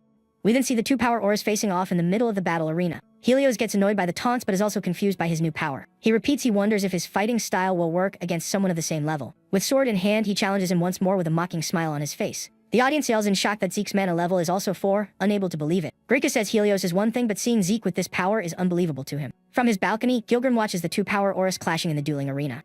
With a smirk, the villain seems to be really enjoying the whole situation. He watches the fight with a satisfied look, as if everything is going according to plan. Gilgrim observes the fight and says that isn't right because something is off with Zeke's power. With that, he orders the boy to show the power he is hiding underneath all that mana. Helios is shocked and confused because he cannot understand what is happening with his rival. Angry, he asks why Zeke's mana level is 4 and where this power came from. The green-haired lad then wonders if by any chance Zeke also received Gilgrim's blessing. Our hero turns serious and repeats the word blessing, with a look of disdain and confusion. With a mocking smile, he asks what kind of story is that, and if Gilgrim prayed for him. Helios gets angry at the lack of an answer and says the kid won't talk at all. Mad, he tightens his grip on his sword, getting ready to attack with everything he has now. He yells that he won't accept this, because the only one chosen by that person should be him. With a look of pure hatred, he adds that he is the only chosen one and no one else. A massive green energy aura surrounds him as he prepares for the next attack in the arena. With his power, he creates several giant spikes that rush toward our hero. Our protagonist stares at the spikes and calls them disgusting tentacles with a smirk. With a look of pure hatred, the green-haired lad screams for our hero to meet his end. Without a second thought, he leaps into the air and charges head on at the reincarnated warrior. The green spike attack rushes toward the hero with impressive speed. But with his skill, he manages to dodge and deflect the attacks using his sword and agility. From afar, Belle desperately screams her young master's name, afraid of what might happen. Our hero uses the spikes as stepping stones to jump and close in on his opponent in the arena. He thinks the rival's attack is precise and alters the mana shape with minimum waste. Meanwhile, his own mana is leaking everywhere, and the consumption is very intense by comparison. He realizes a drawn-out fight puts him at a disadvantage and that he cannot use his techniques. With that, he jumps into the air getting ready to use a new strategy against his opponent. The warrior then thinks that maybe this is not the time to play around and needs another technique. He then remembers this technique is similar to Kilchi swordsmanship and decides to use it. With a determined look, he announces the fourth form of Kilchi swordsmanship, Hound's Cage. Helios taunts him, asking what is wrong since his movements are too slow now. The green-haired boy then wonders where all that earlier momentum in the fight went. Without hesitating, he charges in, yelling for his attack to hit the enemy with full force. Our hero is surprised, eyes wide, seeing the speed of the rival's attack. The protagonist takes a direct hit from the attack, and his body is thrown backward from the impact. A massive explosion of energy happens, and our hero is tossed far back. Even after getting hit, he manages to recover in mid-air with a look of pure determination. With an annoyed look, he clicks his tongue in frustration at being caught off guard. From his balcony, Gilgrim watches the scene with a serious expression, totally focused on the fight. The villain seems to be analyzing every single move of the two boys in the deadly battle arena. Suddenly, Helios realizes he has been caught in a trap and is stuck in energy spikes. He calls out to his father with a look of despair as he realizes the situation he is in. Angry, he says he is the only one who receives that person's affection and won't give up his spot. Our hero then asks how he can like that scoundrel of a father so much in the end. Helios ignores him and says this is the end as he prepares for his final attack in the arena. The green-haired lad charges from above with his energy spikes. But our protagonist does not back down and prepares to face the attack head-on with his sword. With a look of pure determination, the reincarnated warrior faces the challenge fearlessly. In his mind, the image of his past self appears, and he tells himself this is the right way. A memory from his past life shows him fighting multiple enemies with his sword. He remembers he always fought like that, without worrying about tiny details. To him, there is no need to think meticulously as long as the power connects and wins. Helios is left totally shocked and speechless seeing what is happening in front of him. Our hero then unleashes all his power in a devastating attack against his opponent. With a look of shock, Helios wonders what on earth that energy he is seeing is.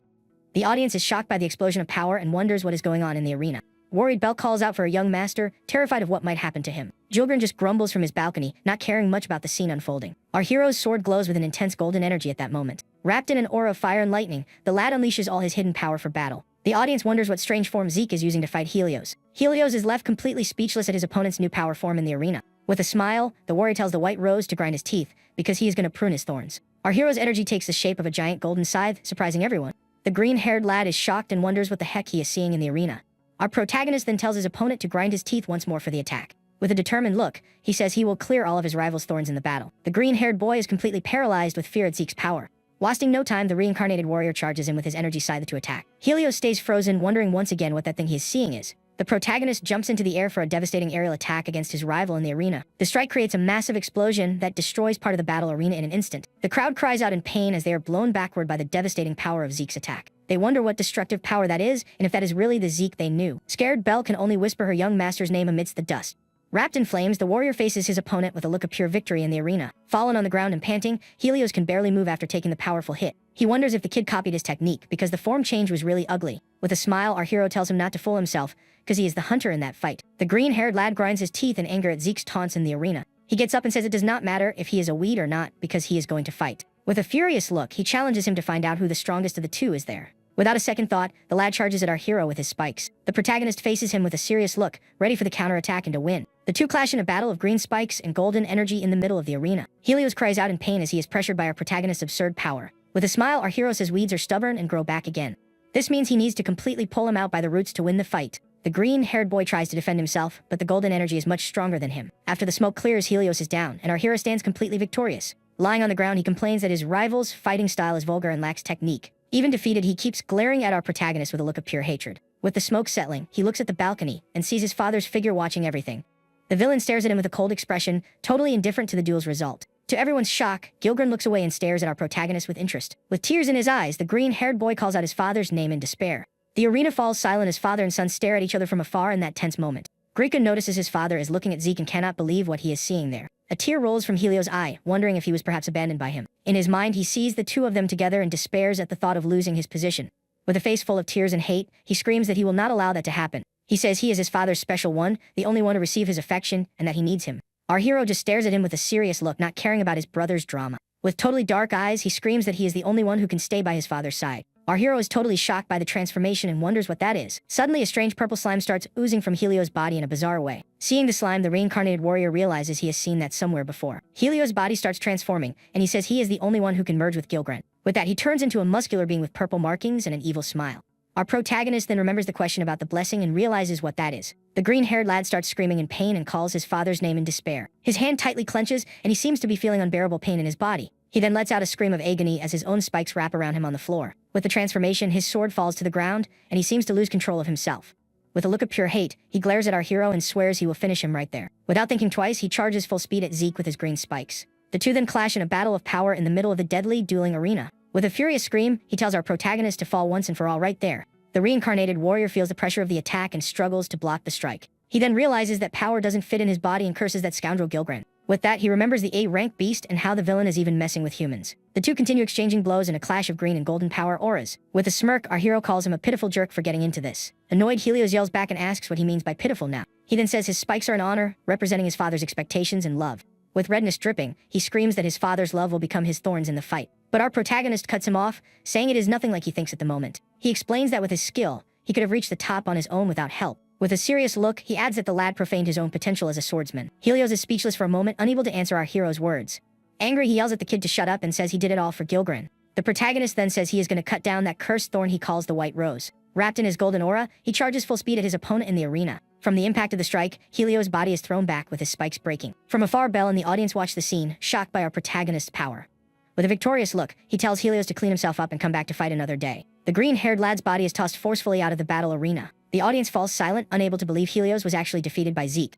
Grika and the other siblings are completely shocked by the result of that duel. The arena is left wrecked, with Zeke standing and his opponent down outside the ring. The instructor approaches and thanks Gilgren for his work as he stands up. The villain just looks at him sideways with a serious and totally unreadable expression. From the arena, our hero stares at the balcony and sees his greatest enemy is about to leave. With a hateful look, he swears that one day he will cut that scoundrel to pieces. As if hearing his thoughts, the villain gives a slight smirk before turning around. With a dark face, he then turns and starts walking away from the battle arena. With the fight over, our hero walks up to the fallen and defeated body of his brother. He then kneels beside him to grab what he came for in that duel. With a quick movement, the kid takes his brother's badge, which is now his. He says that, as promised, he has taken the proof of passing and bids farewell to his rival. Barely conscious, Helios manages to whisper the first letters of his father's name. With his final strength, he calls for Gilgren and says he, but cannot finish. Our hero then advises him to live his own life and calls him a darned brother. As the duel ends, Gilgren's instructor floats toward our hero. He congratulates him on his assignment to the lower division and calls him Zeke, Sama. The man with glasses says he will brief him on future matters later and tells him to rest. With a look of disdain, our protagonist clicks his tongue and tells the guy to mind his own business. The reincarnated warrior glares at the instructor with a look of pure hate and irritation. Suddenly, he feels a terrible pain and drops to his knees on the arena floor. He then realizes it is the side effect of mana consumption and that he cannot avoid it. The man with glasses just watches him silently with a cold and indifferent expression. The boy keeps feeling severe pain and can barely stay standing in front of the instructor. With clenched teeth, he curses the situation for not being able to control his body. But before he falls, Belle appears and holds him in her arms with a worried look. Surprised and blushing, the kid can only whisper the maid's name. With a gentle smile, she thanks her young master for all his hard work in the duel. The scene then shifts to the mansion on a rainy and very gloomy night for everyone there. 3 days after the duel, we see an empty, dark hallway in Gilgren's great mansion. Our hero is in a library reading a book near the window while the rain falls. Finding nothing, he forcefully shuts the book and complains there is nothing there either. He then thinks he has already searched all the libraries in the mansion with no success, and that he still cannot find a single clue about the secret of Gilgren's power. The lad reflects that even at the starting line, he still cannot see the first step. With a determined look, he thinks there has to be some kind of clue somewhere. Suddenly, 3 guys show up and mock him for reading alone like a total loner. With an irritated look, our protagonist asks what those idiots want with him now. The leader says he heard he beat Helios by pure luck and they want to test his strength. Zeke asks if it will be 3 against 1 and complains that this family is always like that. With an evil smile, the bully says that if they beat the guy who defeated Helios, their reputation will rise. The 3 unleash their mana and charge at our hero inside the library. With a battle cry, the group's leader tells his buddies to go all out. But with a quick move, the reincarnated warrior manages to stop the first one with a strike. Next, he hits the second guy with the same speed, surprising everyone. And without giving the third one a chance, he defeats him with a clean hit to the face. Fallen on the floor, the bullies say he is strong, but the hero tells them they are weak. With a bored look, he says he already forgot it, and that this kind of thing is not for him. He then decides he will find a loophole in a direct fight against his enemy. The lad orders one of the guys to clean up the mess, and says he will leave them alone for now. The bullies on the floor call his name, and he turns around asking what they want. Suddenly, Belle appears and says she was looking for him, and he just calls her Belle. Annoyed, the young lady asks what he means by just, and he apologizes awkwardly. She then warns that Lord Gilgren is calling him and he needs to go to his room. Hearing this, our hero's eye fills with determination and anticipation for the meeting. A purple aura surrounds him, and he thinks that finally, this took way too long. With a serious look, he just says a right and gets ready to meet his father. Right after, he stands in front of a large, imposing door inside the grand mansion. With a determined look, he thinks he is finally getting closer to his goal. He then walks down a long, dark hallway toward his enemy's room. On the way, he runs into 3 of his brothers, walking in the opposite direction. Greco recognizes him and calls his name with a surprised and slightly scared expression. One of the others calls him a cheater and complains he is late for the meeting again. The same guy keeps provoking him, calling him a gloomy jerk and saying he ignores him. Our protagonist just ignores them and keeps walking with a very annoyed expression. But suddenly, a blonde guy stops in front of him and stares at him with a very serious look. Our protagonist watches him in silence as he turns around and continues his path. With an intrigued look, he wonders who that weird guy in the hallway could be. The reincarnated warrior then thinks there is definitely something off with that lad. He keeps walking in silence but with a nagging feeling about the meeting. Arriving at the end of the hall, the instructor calls him and guides him into his father's room. Inside, the man with glasses sincerely thanks him for his efforts in the recent duel. Gilgren just nods, and the instructor says now that he has joined the lower division. With that, the Lord has a direct order for him, and our hero accepts with a smile. The lad says he will accept whatever, and the order is to defend the frozen land for 6 months. Shocked, he asks what he said, because he thought he was going to serve by his father's side. The instructor explains that there are times when he can serve, but he only promised direct orders. In his mind, the reincarnated warrior is furious, because that is basically an exile. He mentally shouts that if he is sent far away, there is no point in any of this for his revenge. The man then reveals that a ritual to increase Gilgren's power will take place in the ruins. Our protagonist is surprised and wonders what kind of ritual this would be in the end. The instructor explains that because of this, Gilgren will not appear on the front lines for 6 months. And Zeke's mission will be to eliminate magical beasts and clear dangers before the ritual. The kid stays quiet, just processing all the information he just got. With a new plan in mind, he decides he will simplify things to win. Gilgren then says that if he completes the mission, he will put him even closer to him.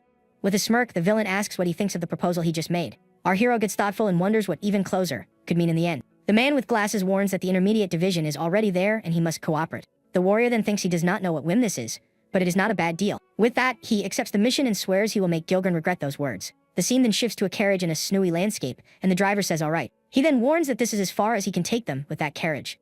Suddenly, the driver gets startled by something and lets out a surprised yell in the middle of nowhere. We then see Belle accompanied him and complains she is freezing in that cold place. Annoyed, the lad asks why she followed him and says he could have done it all himself. She replies her duty is to serve him to the end, and he asks if she plans to perish. The driver says goodbye and warns that the ruins are just ahead and the weather is a danger. Belle is amazed by the snowy landscape and says it is her first time seeing a silver world. She then notices smoke coming from her mouth and wonders if she is sick in that cold. Far away, we see a ruined castle as Belle calls for them to hurry over there. In winter clothes, our hero walks through the snow with his face covered to protect himself. The young maid falls behind, struggling to walk in the deep, soft snow. He then stops and asks if she is okay and where all that energy from before went. Falling on the ground, she apologizes and says she did not think it would be so hard to walk there. With a worried look, he says that is enough for today and they will stop to rest. Inside a cave, the two warm up by a fire to chase away the night's chill. Belle sighs with relief and says she can feel her life returning with the fire's heat. He then scolds her for underestimating nature and says one slip could cost her life. The young lady asks if it is his first time in the snowy mountains, and he says it is his 12th. Surprised, she looks at his luggage and asks if all of that is winter clothing. He then pulls out a heavy coat and says he brought it so she would not catch a cold. The lad tells her to wrap herself in the coat and sleep, because they will leave very early tomorrow. With a flushed face and feeling emotional, the young maid can only say, "Young master." Suddenly, a strange light shines in the distance amidst the snowy landscape and darkness. In the cave, the young maid rests peacefully near the fire, keeping them warm. Meanwhile, our hero stays awake, wrapped in a thick and very warm blanket. He remains in silence, just watching the flames, thoughtful about what is to come. He then thinks the girl does not know the region is full of dangerous beasts. And if nothing has changed, the Gruzik tribe should still be around in the area. That gang of criminals rooted in these lands deals in illegal weapons and people. Their brutality made them infamous, and he will never forget their grotesque masks. His mission is to eliminate threats, so to him, that means people like them, not beasts. Suddenly, the boy feels something strange and goes on high alert about the situation. From afar in the blizzard, he notices something is approaching out there. Out of nowhere, an arrow flies his way, and he catches it mid-air with a quick move. The mana arrow dissolves in his hand, and he gets ready for the fight about to start. With a serious look, he realizes the attack came in full force without warning. He understands this is not a beast but a much more dangerous enemy. With a smirk, he braces for the fight and stands up to face the threat. Several lights appear in the dark, revealing many enemies closing in. Multiple mana arrows are fired at him in a coordinated and lethal attack. But with his agility, he manages to dodge the strikes and use his cloak for protection. He keeps moving swiftly through the snow, expertly dodging the arrows. The warrior recognizes their disciplined formation and says they are an experienced group. The archers then get ready to shoot another volley of energy arrows. With a smirk, our protagonist seems to have a plan in mind to win. Wasting no time, he charges in and manages to catch one of the enemies by surprise. Suddenly, Bell yells the boy's name as he surrenders immediately to our hero. He then notices they are not wearing masks and are not from the tribe he thought. With a mocking smile, the guy reveals they are his new unit teammates, and that it was just a prank to mess with the rookie who just arrived. With a look of pure hatred, our protagonist does not seem to like the prank. A large man shows up and comments that the rookie seems to have some fighting skills. Suddenly, a woman riding a horse appears and apologizes for the rude welcome. She introduces herself as Perrier Proud, the commander of the house's intermediate division. Our hero stays silent and asks if she can repeat what she just said. The woman then calls him a pawn and says a low-ranking soldier shouldn't raise his head. With a smirk, the warrior stares back at the woman with a look of pure defiance. She then calls him pathetic for making her younger brother lose to someone like him. With that, she reveals she is Helio's biological sister and heard about the duel between them. The lad asks if she is there to avenge her brother, but she says it is nothing like that. She then repeats the family motto about the weak being a sin and the victors being justice. Our protagonist just grumbles, not caring about the commander's words. The scene then shifts to the next day, with Belle waking up and seeing the soldiers there. The two men comment that it looks like she finally woke up and watch her silently. Scared, the young maid screams and asks who all of them are in that place. The commander then mocks our hero for bringing a maid on a mission like that. Shocked, Belle recognizes the woman and calls her Lady Perrier, not understanding what is going on. The next day, the young lady asks what happened the night before, and he says nothing. He explains that the intermediate division commander just came to get them for the mission. Belle then comments that the woman does not look cold, and he says he doesn't know anything. In the background, the commander seems to notice their chat and glares at them seriously. The girl shivers from the cold, and our hero just watches her quietly in the snow. With the group assembled, the commander stares at the new recruit with a look of disdain. Suddenly, our hero feels something strange and goes on alert for what might be coming. The ground starts to shake, and a massive crack opens in the middle of the snowfield. Everyone in the group gets startled by the tremor and wonders what the heck is happening. Belle screams in fear, seeing the huge fissure opening up right in front of them. Out of nowhere, a giant creature starts emerging from the crack with an avalanche of snow and ice. The creature is revealed to be a giant serpent with purple eyes and a very threatening look. With an annoyed look, our hero complains that magical beasts are already showing up for them. With a smirk, the commander says that is perfect for what she wants to do. She then says since he beat her brother, he is there in a special spot just for him. With a challenging look, she tells him to show just how good he really is in battle. With a look of disdain, our hero refuses and asks why he has to do anything. The commander says she is his superior officer and needs to judge if he is fit for the unit. The giant serpent charges forward, and he clicks his tongue in anger at the whole situation. With a determined look, our protagonist says fine and tells her to watch closely. The giant creature attacks, and the other soldiers prepare for the battle about to start. The reincarnated warrior then runs full tilt across the snow to attack the giant beast. He jumps onto the giant serpent's back to try a new fighting strategy. With a focused look, he faces the beast's head and gets ready for the first strike. From afar, the commander watches him and mocks that he is only dodging the attacks. Annoyed, the kid yells that she is loud and tells her to shut up and just watch. Wasting no time, he charges straight at the giant serpent's head with his sword, but the creature attacks him with its tail and throws him far away with a powerful, precise hit. With a serious look, he gets ready for the next move and faces the beast head-on. In his thoughts, he stays quiet for a moment, analyzing the battle situation. He then notices the creature has scales with properties similar to titanium, and that a regular strike cannot cut them, which is why he needs a new plan. With a smile, he thanks her for the lecture and says in that case, he will do this then. With an aura of lightning, he runs rapidly around the giant serpent at high speed. The commander watches and realizes he is focusing his mana into his legs to fight. With a smile, she thinks he is not just there for show and that he has potential. With a powerful jump, our hero lunges to attack the weak points in the beast's armor. The clean hit makes the serpent cry out in pain as it is struck in its weakest spots. The commander then comments that it was not bad, but it is still not enough. The creature then attacks him with its tail once more with all its fury and power. The protagonist draws the beast's attention and lures it away from the group of soldiers. The serpent glares at him with a look of pure hate and readies itself for the final attack. Our hero then jumps into the air with all his strength for an aerial attack against the creature. With a mocking look, he says excuse me and prepares for the mercy blow. The commander calls him an insolent brat and asks if he is testing her on purpose. She then tells Belle to take care of her horse and gets ready to join the battle too. The woman charges in and manages to stop the giant serpent's tail attack with her spear. With a red power aura, she gets ready to show her true strength to everyone. With a single strike, she manages to plunge her spear hard into the creature's head. With a smirk, our hero thanks her for the help and prepares for the final strike. With his energy scythe, he says he will deliver the final blow and end the fight for good. Without thinking twice, he charges in and manages to cut off the giant serpent's head. With the creature's body on the ground, the battle finally comes to an end with their victory. Belle runs toward him desperately and calls his name with a very worried look. He says he is fine, but his coat got ruined and thanks her for bringing a spare. As the chapter ends, we see our hero's silhouette with his sword in hand, ready for whatever comes. The commander then praises him, saying he is not bad and at least he is not just any pawn. The lad gets annoyed and complains that she still treats him with disdain, telling her to just admit it. The woman tells him to follow her because her unit is waiting and she will take everything from him she can. With an irritated look, he warns her not to complain when he ends up stealing all the credit. Suddenly, the ground shakes once more and a giant foot steps in the snow, startling everyone. Our hero stares at the new threat and asks if he is the first one to show up around there. Next, a group of masked figures appears in front of them with a very threatening aura.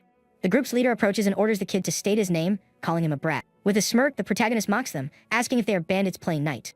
The commander warns him not to get scared and run away, but the lad says he would never do such a thing.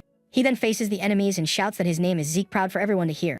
The masked leader stares at him silently while energy bolts surround him in the snow. His subordinates also unleash their power, showing they are not there to play around. The commander is shocked to see their power and realizes the situation just got very serious. In an instant, they find themselves surrounded by dozens of masked enemies on all sides. With a serious look, the reincarnated warrior realizes they are completely surrounded. But the commander smiles and says they were going to hunt them anyway, so this saves trouble. He then mocks all the drama and asks which one of them will be the first to face him in battle. The commander on her horse stares at him with an expression of surprise and intense curiosity. With a determined look, our hero readies himself for the combat that is about to begin. Belle and the other soldier do not understand the boy's confident attitude at that moment. From afar, a solitary figure walks toward them through the blizzard and darkness. The group then notices the new presence and wonders what on earth is approaching. The commander smirks and comments that speaking of the devil, he actually shows up. The mysterious figure is then revealed to be yet another masked enemy from the Krujik clan. Afraid, the young maid and the soldier scream in terror at the arrival of the new monster. Our hero then throws his coat on the ground and tells his maid to stay calm and not worry. He realizes the Krujik clan is putting on a show and gets ready for what is to come. The soldier then recites a saying about a full moon and a great sword sleeping in the snow. He reveals they have been there for a year, and that is the only clue they found about the treasure. The man says that is why he bets all of it does not even exist, and the young lady just nods. Suddenly, the reincarnated warrior feels something very strange and is completely shocked. With a surprised look, he realizes that a blade identical to his is nearby in that place. He remembers he has felt this over the past few days, and that his power and efficiency are increasing. But he thinks he lacked a vessel to handle his power, and if it is really there. With a determined look, he swears he will not let anyone else get their hands on it. The maid then remembers the name Chronogeus and tries to recall where she heard it. The commander explains those are the names of the two Gilgren defeated with his own power. With a smile, she adds that the feat of defeating them both is still a legend to this day. Annoyed by the story, our protagonist grumbles and holds a canteen in his hands. The woman says that if the sword of a legend is there, she definitely wants to get her hands on it. With an evil look, she swears she will not let trash like the Krujik clan take the treasure. Our hero stares at her with a serious and determined look without saying a single word. He then starts pouring out the water from his canteen and Belle calls him, confused by his action. The soldier comments that he would love the chance to cross swords with this Chrono guy someday. One of the other soldiers jokes that coming from the captain, that sounds a bit weird to him. With an annoyed look, our protagonist just watches the soldiers chat in silence. The commander reveals their target is a secret treasure, Chronogeus' great sword. Hearing this, the reincarnated warrior is completely shocked by the major revelation. A memory shows that Chrono's sword has a sister blade that ended up right there. Our hero stays silent, looking very serious and irritated by the whole situation. The commander then gets the maid's attention and says she is going to tell her something interesting. With a serious look, she asks the young lady if she has ever heard of the Krujik clan before. The girl answers yes, and that they are a ruthless organization operating illegally. Perrier agrees and explains that those mountains are their territory, but they used to be small, and that lately they've been gathering members from various bases and tracking their movements. Belle is shocked and asks if they are not the ones who also traffic people in their business. But the commander tells her not to worry because they are not after people right now.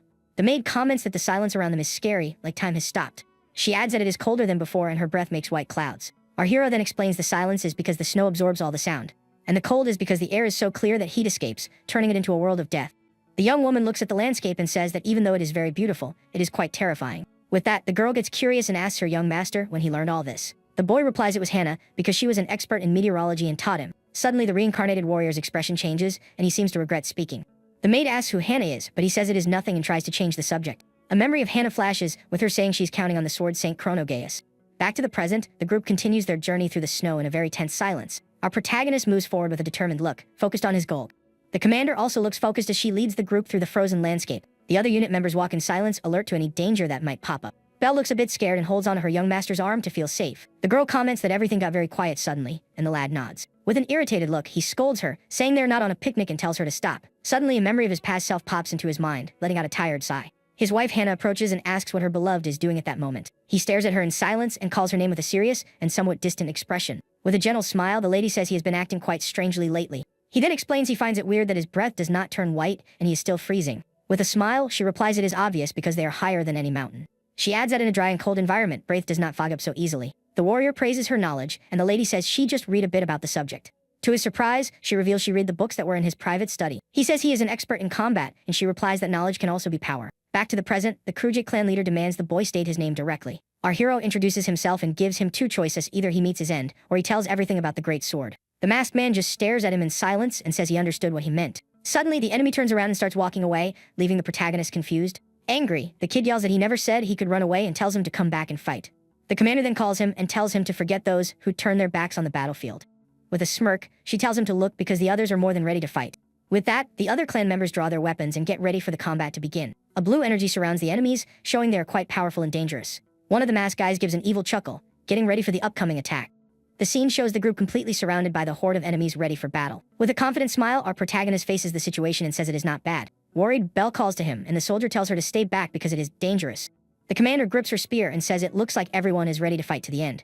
With a yell, she orders her men to get ready because the weak will sink into the snow right there. With a battle cry, they all unleash their mana and get ready for the fight about to start. The commander also unleashes her red power aura, shouting with all her might. The two groups then clash in intense battle amidst the snowy, icy landscape. The masked enemies smirk, completely unfazed by the display of power. Our hero also smiles and says they live up to the name of Intermediate Division after all. With a furious shout, the commander orders her men to charge full force at the enemies. With that, the battle heats up with several attacks and explosions all over the snowfield. The fight remains intense as the commander and her men battle the masked foes. One of the enemy archers gets ready to attack and curses the woman for her unexpected strength. But the commander just chuckles and mockingly tells the guy to stop laughing. With a powerful attack, she shoots 3 energy bolts from her spear at the enemies. With a determined look, she says she will not fall to an attack like that, and calls them barbarians. The enemies are shocked by her speed and wonder what kind of person that is. The commander notices the boy's mana control is more precise than her brother Helios. The captain chuckles and praises Captain Perrier, calling her the Spear Princess. The other soldiers also shout in support, saying their captain is simply amazing. With a smirk, she loves the compliments and tells them to keep it up so she feels better. Our protagonist is left speechless and wonders what on earth is wrong with that woman. With that, the commander steps on one of the fallen enemies with an air of superiority and disdain. She then calls to him, asking why he is just standing there and telling him to at least do his part. With a look of disdain, she asks if by any chance he wants her to push him into the fight herself. With a smile, he says the offer is terrifying, but he will pass and unleashes his aura. The reincarnated warrior then kneels on the ground and releases a massive burst of power. The commander is surprised and realizes the boy can also shape his mana in a fight. With that, he fires a huge blast of golden energy toward one of the enemies. The masked guy takes a direct hit from the powerful attack and screams in pain from the impact. Our hero then jumps into the air with his fire aura, ready for the next move in the fight. The woman is impressed by the attack's precision and says he hit the target dead on. With a confident smile, the lad says the trick isn't half bad and he is going to borrow it. The soldier comments that the rookie copied the captain's technique and is not bad at all. The commander is shocked, realizing the boy copied her technique after seeing it just once. Suddenly, one of the soldiers yells that more enemies are coming, and there are about 30 of them. In the distance, the reincarnated warrior spots the enemy cavalry approaching quickly. The kid then yells to Perrier that they need to retreat because they are outnumbered, but the woman mocks him, asking if the rookie is already losing his nerve in battle. With a shout, the protagonist says that is not the point, and the goal isn't to defeat them. He thinks he has no time to waste since he needs to grab the great sword before anyone else. The boy then adds that if they keep fighting, everyone is going to end up getting hurt. With a serious look, the commander glares at him and asks if he is holding back his mana. The reincarnated warrior is shocked by the question and does not know what to say to her. She then comments that the technique he used requires extremely fine mana control. The woman says not even her men can copy it so easily, and he did it on his first try. She calls him suspicious and asks if his mana pool is too small for his instincts. The protagonist gets tense and sweats cold at the commander's questions and suspicion. He then yells that she can figure that out later and that the enemies are almost on top of them. With a cold look, she says she will question him later and gets ready to fight. With that, she repeats she will interrogate him later and tells him to sit back and enjoy the show. Our hero is completely shocked by her attitude and asks what she is going to do. Without answering, the commander unleashes a massive red power aura, yelling with everything she has. The lad watches the commander raise her mana level 5 and gets ready for the attack. Belle and the soldier scream for Lady Perrier to stop, saying they need to retreat or they will all fall. But the woman just gives a little laugh and says that is a glorious sight for her. With a smile, she says taking out those weaklings is as simple as crushing the whole area. She then gets ready to attack, saying that is how the truly strong fight. The enemies are completely shocked by the size and power of the energy spear. With an evil smile, the commander orders all those insects to meet their end once and for all. Our hero complains that she really does not know the meaning of the word subtlety. Suddenly, he notices something weird on the ground and his eyes go wide in surprise. The warrior then realizes the ice floor is cracking right under their feet. Desperate, the boy yells for Perrier to wait because there is something right beneath them. But it is already too late, and she uses her lightning spear hammer technique with full force. The powerful attack hits the ground and blows several enemies away with the explosion. With a victorious smile, she tells the weaklings to sleep under the snow and praises house proud. Suddenly, she feels the ground shake and wonders what the heck just happened. Angry, the protagonist yells that she is an idiot and that the ground is all ice and will give way. The commander is completely shocked by the revelation and does not know what to do at that moment. With that, a massive crack opens in the ice floor, separating all the warriors there. The woman is then swallowed by the crack, and the lad yells that she split the very earth. But our hero yells that no, it is actually a very deep and dangerous crevice. Desperate, the maid and the soldier scream their master's names in absolute terror. Without thinking twice, the reincarnated warrior jumps into the crevasse to save her.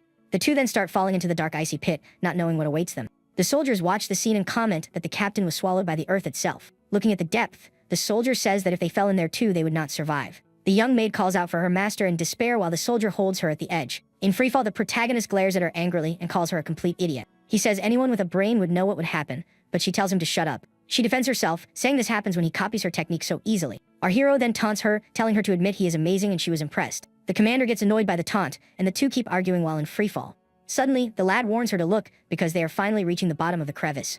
He then spots a strange light down below and wonders what on earth that could be. The woman then warns him to brace for landing unless he wants to splat on the ice. With a confident smile, the lad says he would never make such a huge mistake. The two then unleash their power auras, getting ready to cushion their fall on the ice. With a battle cry, they use their energy to create a boost and land safely. Our hero unleashes a massive blast of golden energy to slow down his fall. With his fire and lightning aura, he manages to control his descent with great skill. The commander also uses her power, firing an energy blast at the icy floor. The two attacks collide with the ground, creating a massive explosion of light and energy. After the dust clears, the commander stands up and says they finally reached the bottom. With a look of disdain, our hero glares at her and calls her a muscle-brained maniac. He says he is starting to understand her personality and that for Helios' sister, she is quite rude. She then looks up and says now they need to figure out how to get back to the surface. The woman says they need to pick a direction and walk until they find a way out of there. With that, she says they are splitting up, each going a different way to look for an exit. He agrees but warns her not to raise her man again, asking what the signal will be. With a mocking smile, the commander slaps herself and tells him to listen for the sound. With an unfriendly look, the boy just nods without saying a word. Alone, the reincarnated warrior starts walking down the icy corridor looking for a way out. He gets closer and wonders what on earth this strange and mysterious place is. Using his sword, he tests the wall and notices the material is incredibly tough. The boy cannot tell if it is ice or rock, but it looks like obsidian and is even harder. He notes the winding river keeps going and that his blade only cuts if coated in mana. A memory of the commander flashes, and he realizes this is the place they were looking for. Suddenly, he senses a presence and gets ready for the combat that is about to start. With a serious look, he faces the new threat and said is not bad for an enemy. A Krujik clan member appears, and the protagonist complains he did not sense him until the very last second. The masked man stares at him quietly and asks who he is, calling him a brat. Our hero then recognizes him as one of the guys who ran away from the battle on the surface. With a smile, he introduces himself as Sheikh Proud and orders the enemy to tell him everything he knows. Without saying a word, the masked man charges at our protagonist with his sword. The reincarnated warrior faces the attack silently, getting ready for the fight about to happen. The enemy calls him a proud and says that is the hated bloodline that stained their honor. With a mocking smile, the lad taunts him for running away and asks what honor he is talking about. The masked man gets angry and says he does not like him and that those eyes really bother him.